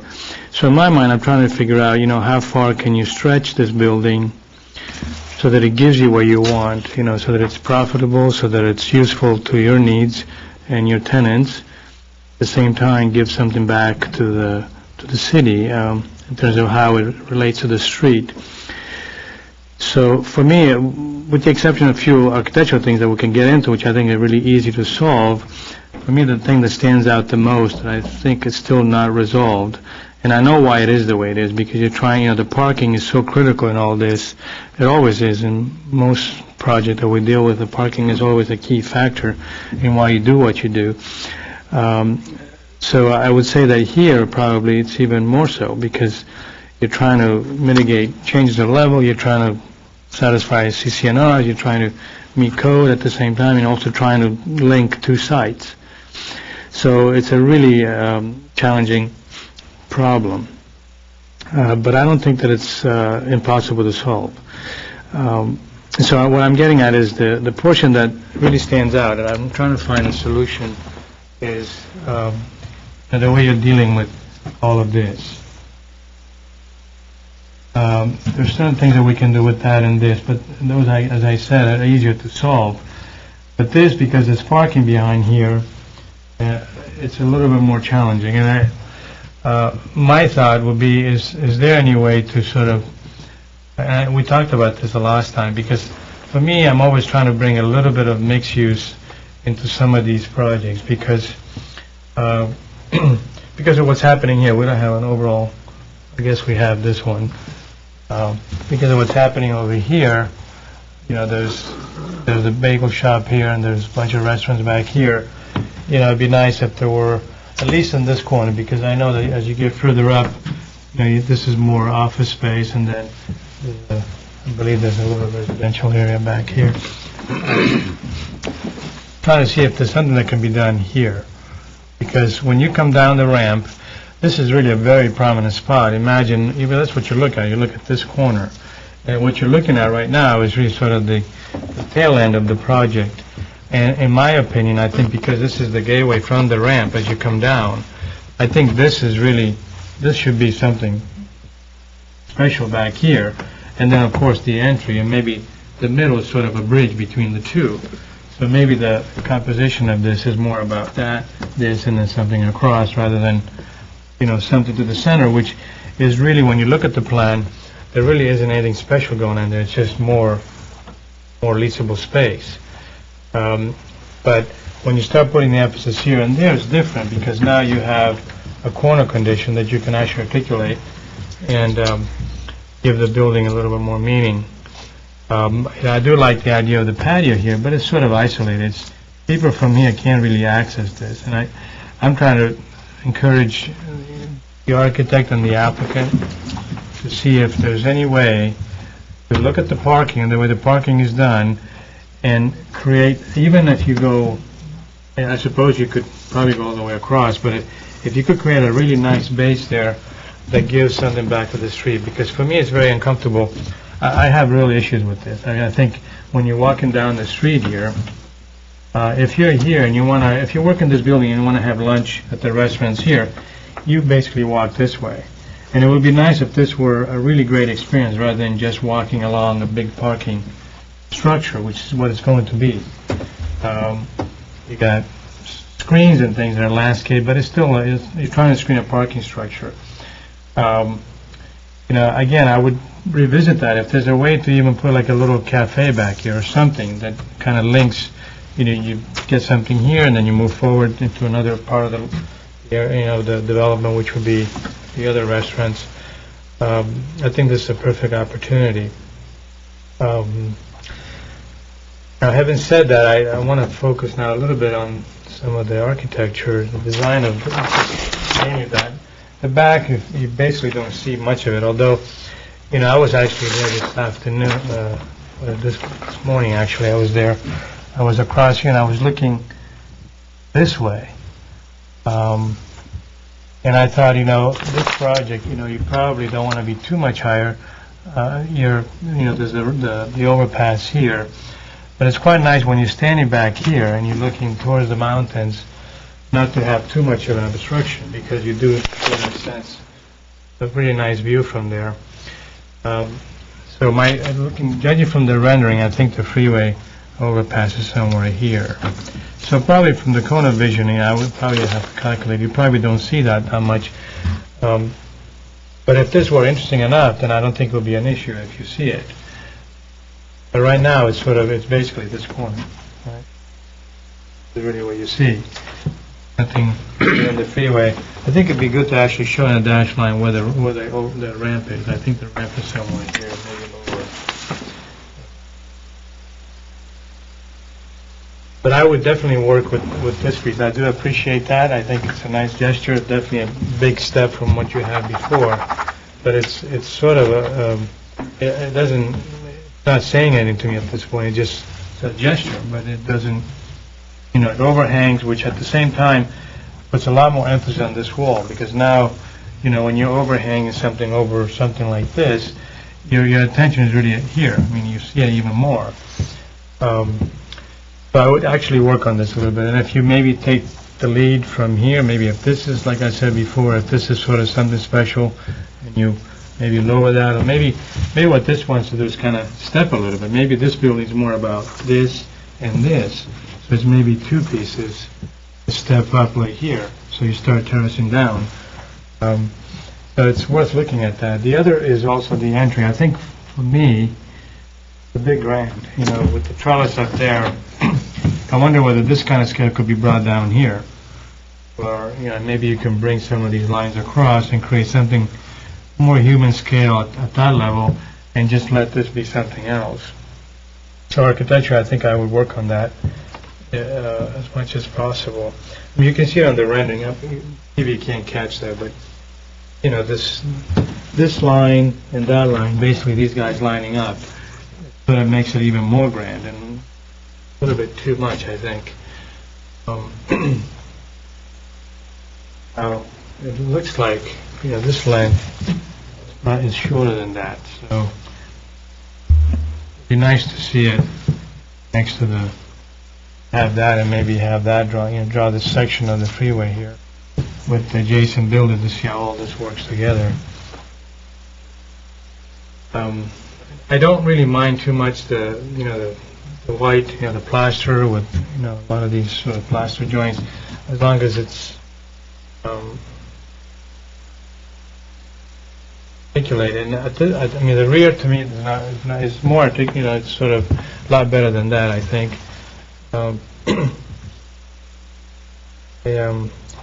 I would try to create moments. I mean, I think you're trying to create a moment here, arrival, excitement. I would try to create moments here and articulate this more, and then do something in the middle, and definitely deal with the base, because I think that's the thing that's lacking, the articulation that's lacking the most. I'll leave it at that. I want to hear what others. Thank you, Mr. Aliano. Mr. Ellis? I guess I would have to concur with the comments of my colleagues here. I was not on the board when this was heard the last time. In fact, actually, it was one of the board meetings that I watched before I joined the board. I think it was the 2 weeks before. And so I've experienced that of your last deliberations. I'm concerned a little bit, I think, along with Mr. Yu, on the parking and that flow. That you got to make it easy for people to be able to pull in, drop a patient off, and then go into parking or go back out. And I don't see that with the way it is. But I thought about the mixed use, and I thought from that last meeting that had come up at that time, and the applicant was kind of adamant against, but I see where you're going on the street level. It would certainly make it a little more inviting. But I guess at this point, I would support most of the notes of the staff, and I'll defer back to you guys and see what other... Thank you, Mr. Ellis. Well, I must start off by really congratulating you for making a huge improvement of what was presented before. It's night and day. I mean, where this building was when we last saw it to where this building is today, not only does it really have a level of design and sophistication that wasn't present at the first go-around, but also it's a much better building for you to market. It's a much better building for tenants to be excited about and coming and leasing space in. And it actually is a much more exciting building to have as this gateway at the corner of these intersections.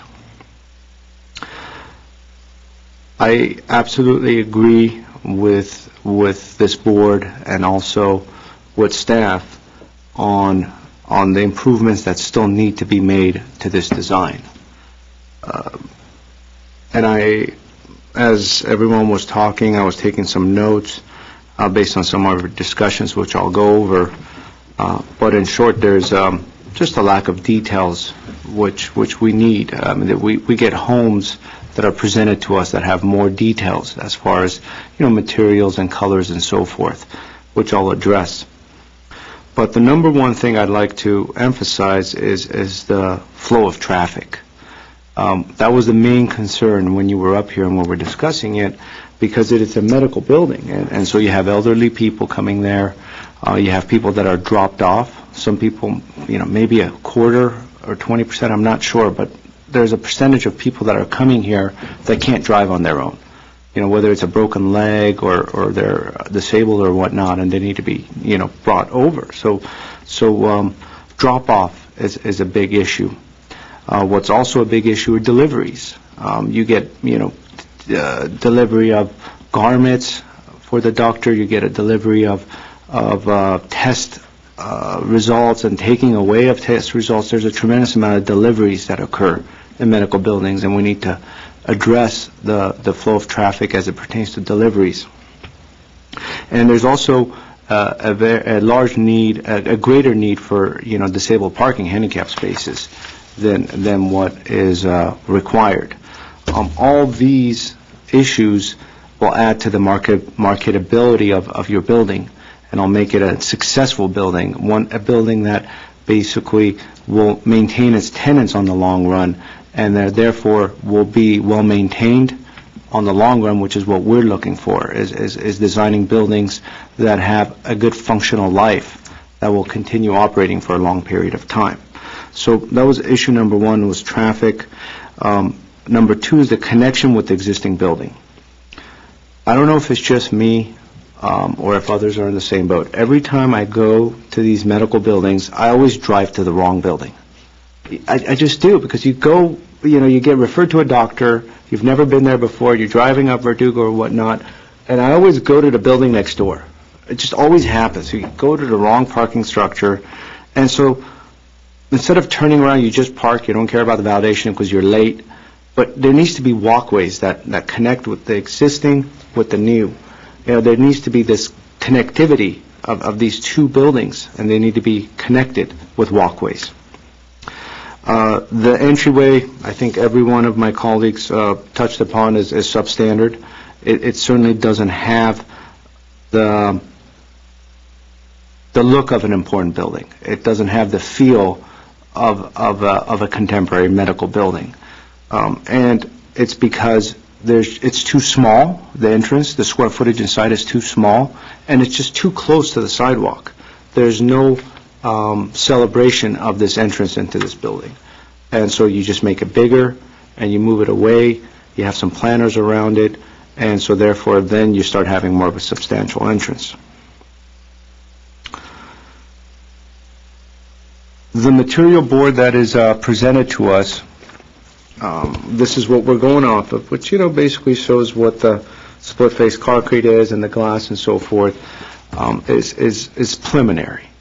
Staff, I think, should provide you some examples of homes that are brought to this board, and a good example of these boards, and some of them were presented today that you could take a look at, which show the roofing material, which shows the lighting, which shows the finish of the stucco, which has an example of the glass.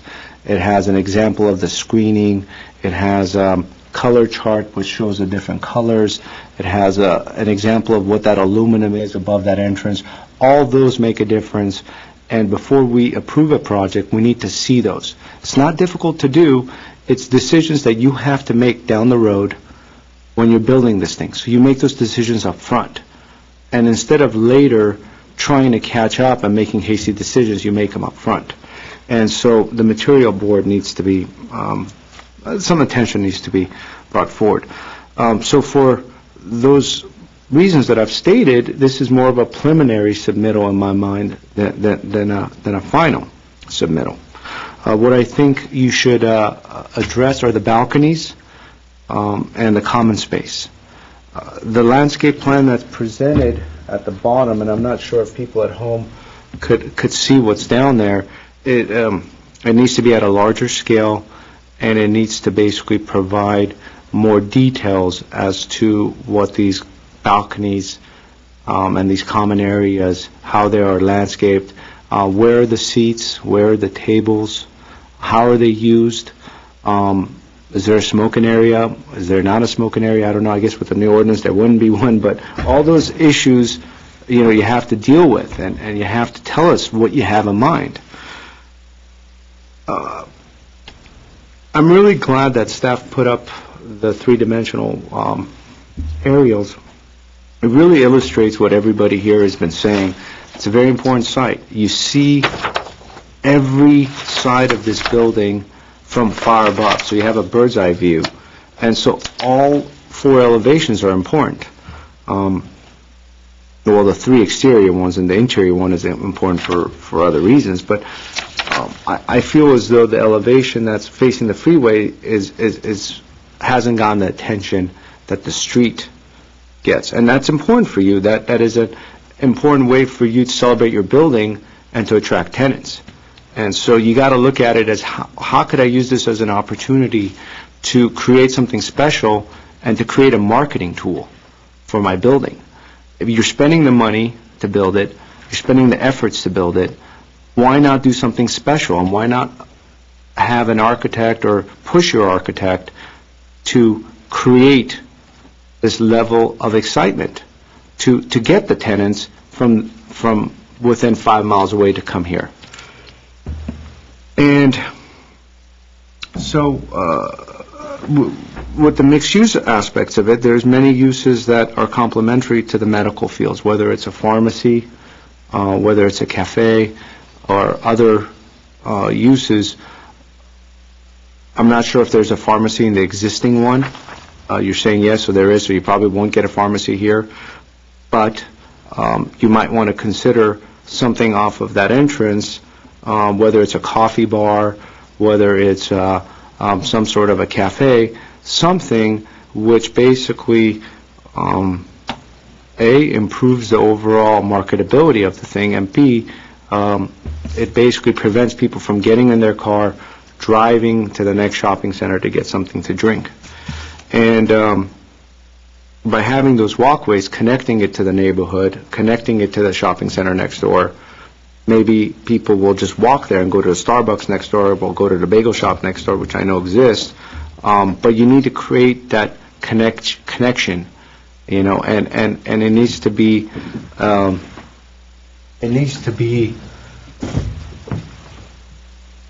a connection that's inviting. As Mr. Aliano is pointing out, this is just not inviting. You know, you just, when you're in the middle of the day and you're tired, you don't say, oh, I'm going to walk down past this, go underneath the, you know, the off-ramp or the on-ramp and the bridge to go to that Starbucks. So create something exciting here, whether it's a cafe or something else, or maybe you just have different landscaping and different use of materials.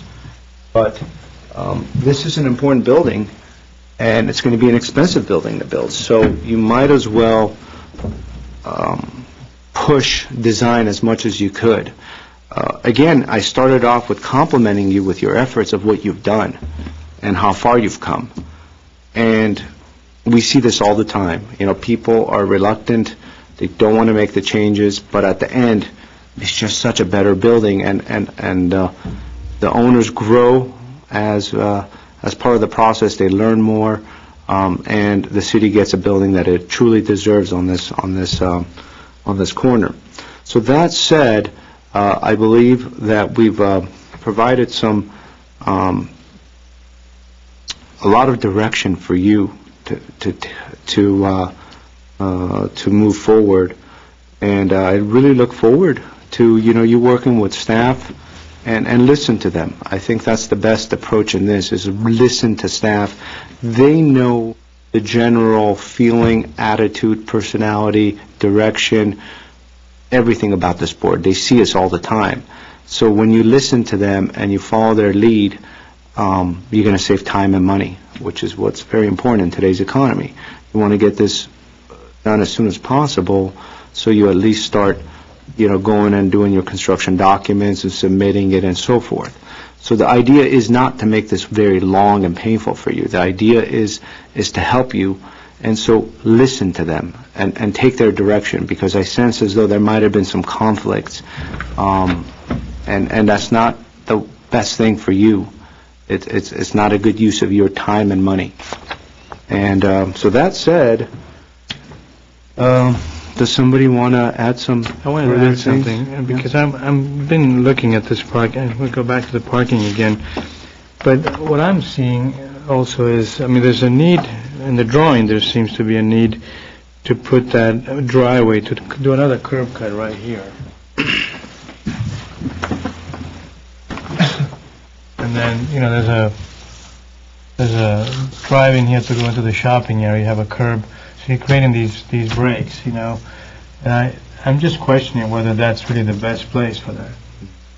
I wonder, I know it's convenient to be able to get out this way, but once you put a driveway, a curb cut here, you're basically fragmenting this portion of the building. You can't really, you have to cross the driveway. And if you want to put something here, that driveway is not going to help.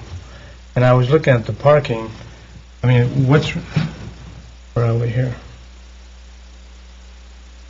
Because as you're coming down... That's the lowest level, that's the Right, middle. that's the middle. So when you're coming down from up above, you come in this way, and then you can exit, or you can go back down. But I wonder whether this portion right here could be something else. Maybe you put some mixed use along here if you can work out the parking count.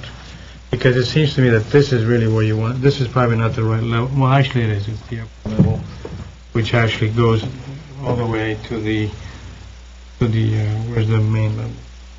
Which this level is basically... It's on your upper here. left. That's this level here. That's the upper level, right? The street Which is actually lower. That's This the is much street higher. level up there. Yeah, this is all buried. That's the street level. Right, half of it is buried and half. Right. I mean, it And then seems... the elevation, you could see it, right where the car Right, is. right. That's the ground level here. But when you're coming at the ground level and you go inside the building, you start climbing, you start going down, you're going to exit here. And I guess you're not going to come in the building and exit. You're going to come in and park, and then you either go exit the same way you come in, or you just come in and you come out this way. And I wonder whether it's necessary to have that, whether you just contain everything and you just come in and you basically loop inside the building. Because that might give you more opportunity what to do here. The problem is that because of the split level, it's very hard to link. Even if you put office space here, I suppose you could put it on the main level, then you end up with a wedge here. So in terms of, I think this needs to be treated as if it's part of the street rather than part of the building. So you're proposing some storefronts, whether it's a physical therapy or whether it's some sort of a something, it's storefront something over there. There's a building it's under construction right now, which is this board reviewed. It's actually on Verdugo. As you go down, you hit the second set of lights and you go south. You'll see it's a medical building. And that side, in a way, it's similar because it steps. Right. And they have some storefronts on Verdugo that actually are stepping. I'm not quite sure how they link the interior, but they made it work. That's the one with the really deep parking. Right. They've dug and gone down many stories. Okay. Right. It's probably one of the largest buildings area that's going up right now. On Verdugo? On Verdugo. It's not as large as this. I think this is way bigger, but more reason why we should be very careful. I think that building is too big, but nevertheless, it's almost finished. So we just have to learn from that, because I think they were very successful there from that perspective. They were able to address the street, and this is not doing that. There, they address the street, and the parking is done in such a way what's behind it, and it's also below grade as well. So they didn't actually try to maximize the ground. The ground plate of the parking there is not maximized. They basically, if this is Verdugo, let's say, on the other side, they put storefronts here. And they did very little parking in the back, and then they went down and maximized the place below ground level. So I think that's worth looking here as well. I think, for me, I really strongly feel very strongly that this is not the right approach. I think it needs to be solved. So I just wanted to add that. I'll just add a couple comments. Yes. I think one of the comments that Mr. Simonia made, I think, is a very important point, is that we need to make this a pedestrian-friendly area, interchanging between buildings and between parking areas and getting from one area to the next. Because you're right, we do end up where we're not supposed to be, or we're at the wrong building. And I think it's critical that you kind of go through the site plan of both buildings and say, if I end up with a parking spot here, can I get to this building and this building, and what is a way that I can get there walking? And I mean, there are buildings that people that are either injured or maybe can't fully get around, need to get around and circulate. And so I was kind of doing that as we were going through, and I found it difficult, for example, from one parking space to walk down, and I find myself walking on the pathway of where the cars would be. And so I think that's something that you need to go through as an exercise to make sure that that is sort of flows from one to the other. I think that would make the building a lot better, and, people will come there and kind of say, well, it wasn't so bad coming into this building. I was able to get in there, see the doctor, where, you're already stressed out enough that you're going to go see the doctor. So I would add that. And then one other thing is, I was just wondering, from this level to this level, this area here is basically open to the ramp down here and a couple of the spaces here. And I guess I would suggest if there's any way that maybe we can extend the floor plate here to create a larger courtyard sort of shared area, it would be really nice. And what you're basically doing is covering the parking on that side of it. Might be an opportunity to create a space that the people will actually gather and use. And I was just thinking from the freeway view, I think that elevation should get a similar treatment at the lower level to whatever you're doing here. Just because as you're looking at it from the freeway, you're looking at it, a two-story building sort of sitting on these little columns that are coming down. It's sort of a, floating building on that side of it. So maybe that treatment, that side of it should be looked at as well. And that's it. Ms. Reich? Just to check in with the board, we've, Rather and I have taken down lots of your comments, and there were a lot of them, so I don't believe we need to read them back unless you'd like us to. One item that we'd like to check in on, because this is something that staff had addressed in our meetings with the applicant previously, is the potential change of function at the base. And would it be, can you foresee an architectural solution to that base area that would be sufficient to make it pedestrian-oriented rather than the necessity to revise the functionality and the use in that area? So we wanted to put the question to you because I'm fairly certain that that might come up as we're working together with the applicant on it. I'm not sure I understand. So there's been a specific request to look at some kind of retail area at the base. We anticipate there may be significant resistance and difficulty to meet that requirement that we've heard very strongly stated by the board. So we just wanted to check in rather than having to come back with you with something that's insufficient. If you can foresee an architectural solution to that parking area that might provide the pedestrian orientation, that is the intent of the comment. And if that's not, that will send a signal to the applicant that will help us as we work together with the applicant. Okay, so when you say an architectural treatment, is you're implying that basically the function behind that wall is the same. There's still going to be parking, except that you treat the surface so that you create something.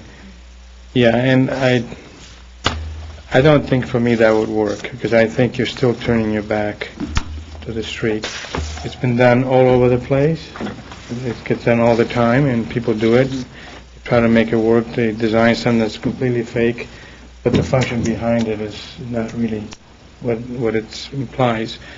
So I think it would still be a dead place. You could put storefront there, and you could put frosted glass, and it's still going to be, it might look nice, but it's not really about looking nice. It's about giving meaning to that street. A perfect example of doing that is if you drive, I guess, west on, it's just east of San Fernando. I think it's Los Feliz. There's the big shopping area where Big Five is, where the Costco is and all that. Oh, right. Yeah. Right. There's a bunch of retail, bunch of mixed use, not mixed use, it's actually retail, right on the street. And what they've done there basically, they dress the whole street with a bunch of storefronts that you can never actually access. But people still go in the back. They park in the back. They enter from the back. Right. That's not city. I don't think that's City of Glendale, but that's what they've done. Now, certainly they could do that here, but I don't think we should encourage that, because I think it's not about dressing it up. I think it's about finding something meaningful, and it doesn't have to be retail. I mean, if Mr. Simonian said, it could even be just a space that you rent for, maybe it's some kind of therapy or some kind of similarly to what they're doing on Verdugo. All those storefronts don't represent stores. Something is happening there that's independent of the main building in some ways, because you can't really link everything. But I think one needs to be very creative how we do this. I think it's possible. This is the largest building going up in this area that I can think of. And it's going to be it's massive, because first of all, you're digging a whole well to get this parking to work. You're removing a lot of soil, and just by that gesture, you're already implying that this is a major structure. And I think this applicant and architect, I think they need to keep being creative, and I think they can do that. I hope we're giving the right direction. I hope we're giving enough direction for them to do their work, and if we're not, I think we should give them what they need to help them be successful. I don't think we're doing this to make things difficult for them. We're just doing it because this project has a lot of potential, and we're getting there. I mean, there's a huge improvement from the first scheme to this one. I think we just need to stretch things a little bit more to get to another level, and that's how works of architecture are done. They don't just happen overnight. It just takes a little bit of time. And I think this project deserves that. So I would say the answer to the question is, if you can find a space, a function that can be put there, whether it's retail, whether it's additional office space, anything. It doesn't have to be necessarily retail, but it has to have some meaning, so that when people drive or walk by, there's actually a storefront, a door, or something of some sort that sort of gives a direct response to the sidewalk and the street. Thank you. That's helpful to us. The one thing I would add on that matter, I absolutely agree. I think it's a very good idea to have a presence along the street.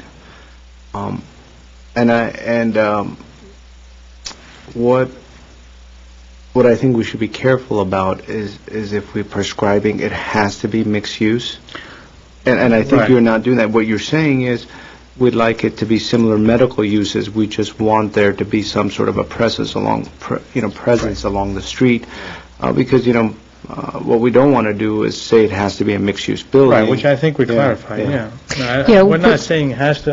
That's just something that we're throwing out there as a possibility. But certainly, if they have issues with mixed use, because that takes us a whole new negotiating. We're clear that you're asking for a function other than parking. I understand. I would just add that I don't know if I necessarily am as adamant as you are on it. I think that just because of the relationship of this building there is some retail and some of that across the free under-ramp or the freeway over-ramp. But even that is not pedestrian oriented. That's a destination that people go to in their cars and park there and go there. And it's the same thing with this. I think that connectivity between the two buildings is critical. Pedestrian on the street side to appeal as you're walking by, I don't see it as critical, I guess, in that sense. I think it'd be great. I think it'd be nice if it was something that would respond to that. But I'm okay with not having sort of as pedestrian friendly in the front as it would be within the complex itself. But how do we deal with this big wall that's actually the parking? That's really I think they've started some of the aspects. I mean, I'm okay with the planting. I think you're right. We could lower some of the scale of a lot of those things, because we're looking at almost a story and a half as you're walking by, and you're probably looking into the planting as well as the headlight of the cars behind it and all of that. So I think they could do more things to break that up and to make it, scale-wise a little friendlier. But I'm okay with not having any kind of sort of interaction going that way into the building. But that I guess that's not what I'm stressing on the building, so. If, Well, I think we need to be clear on the direction, because if the board doesn't feel strongly about that, I do, but I don't know if everybody, you don't, and maybe others. I would tend to agree with you, Mr. Aliano. I mean, I think there is a need to take it away from just being a parking structure wall along there. And maybe they are creative enough to do it in a way like Mr. Yu is saying. I would not discount it. I would offer to, let's take a look at it, but, I think I would support keeping some form of pedestrian and, use along there. And I mention this just because I think our intent is to try to provide as much guidance and as much help to the applicant as possible. So I'm going to state my opinion on this matter as well, because I think it's quite important in the direction you take. If I had a choice of having this building built with presence along the street, something, or not, the preference would be to have it. Right. It would be a nicer building. Now, I'm hesitant to prescribing and saying it has to be mixed use or retail, because I think that plays a big part on your parking, and it plays a big part on the economics, and that's not what I think we're trying to do here.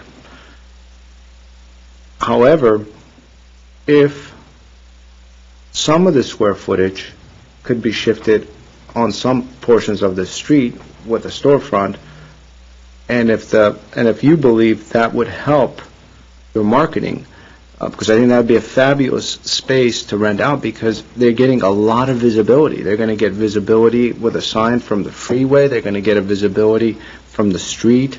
They're going to basically have a lot easier time of getting in and out of their building with people pulling up to the street, going in and leaving. So whether it's a chiropractor or something, I don't know, an acupuncturist, it could be something. If you believe that helps, that would very much help your building design, and it'll make it much more friendly. And I think what Mr. Yu is saying is, and I agree with him somewhat, in that, we have this huge shopping center next door, which has the coffee, and it has the bagels, and it has a restaurant, it has a movie theater, it has everything that you really need. So, adding a cafe here, well, they could go there. But you want to basically make it both enjoyable for people to be walking down that sidewalk and for people driving up the street. And so I'm probably more concerned about people driving up the street and people on the freeway, how that building is going to look. So if you're successful enough in coming up with some really good solutions, great. But an easy way to do it is to put some storefronts down there. But it doesn't have to be retail in my mind. Right. I would agree with you, too. We're all saying the same. Yeah. So, do we want to make a motion on this?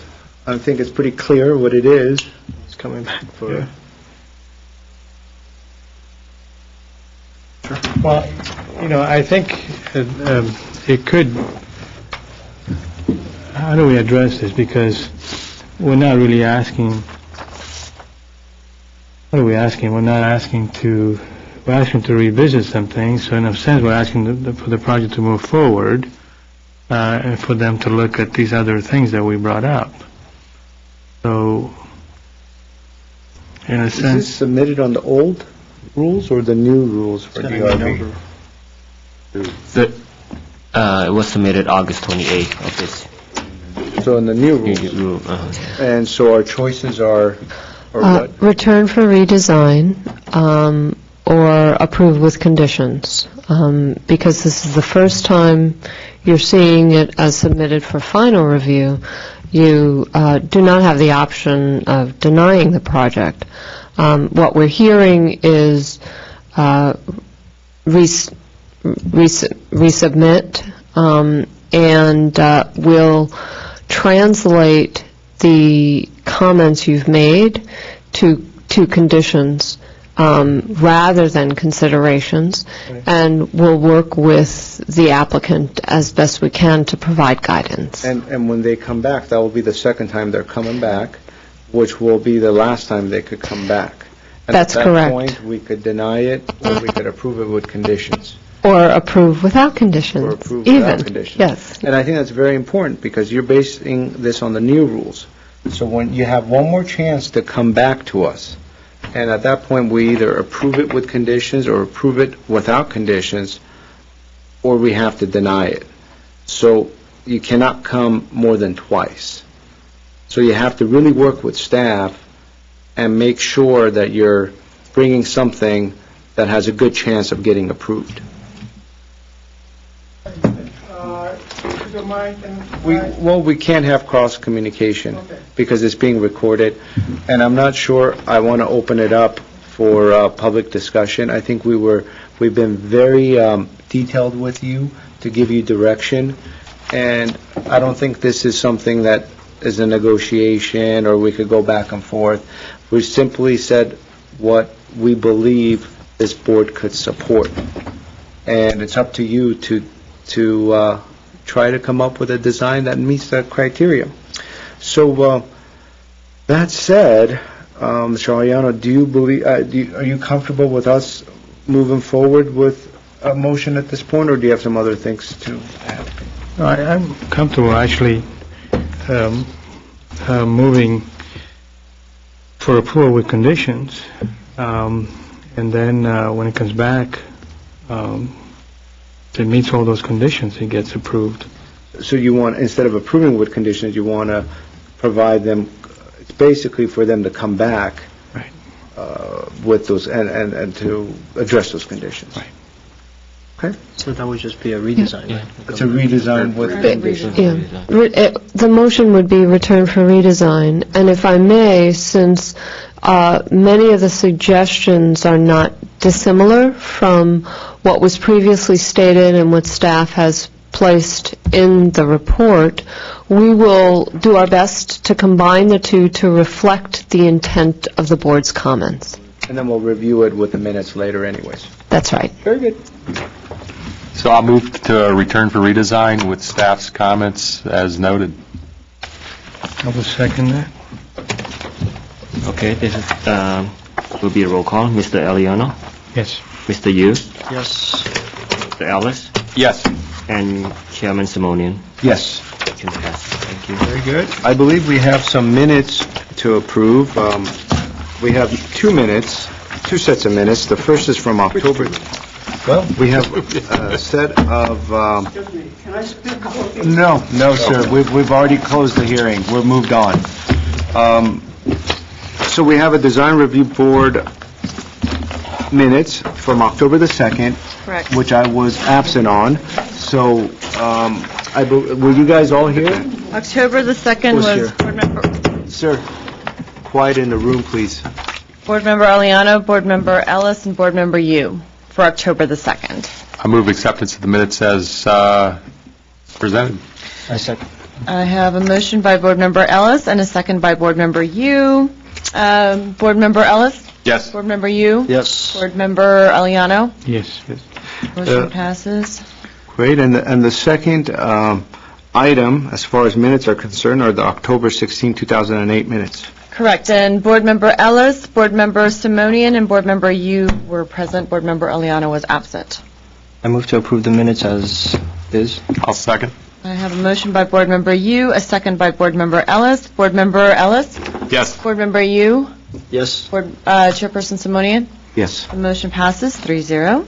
And do we have any staff or board business, new board business or discussions to go over? We do not. Very good. I'll move to adjourn. All right, since we will not be meeting before Thanksgiving, happy Thanksgiving, gentlemen. Adjourn. Happy Thanksgiving. Thanksgiving already? Wow, it's that time of year.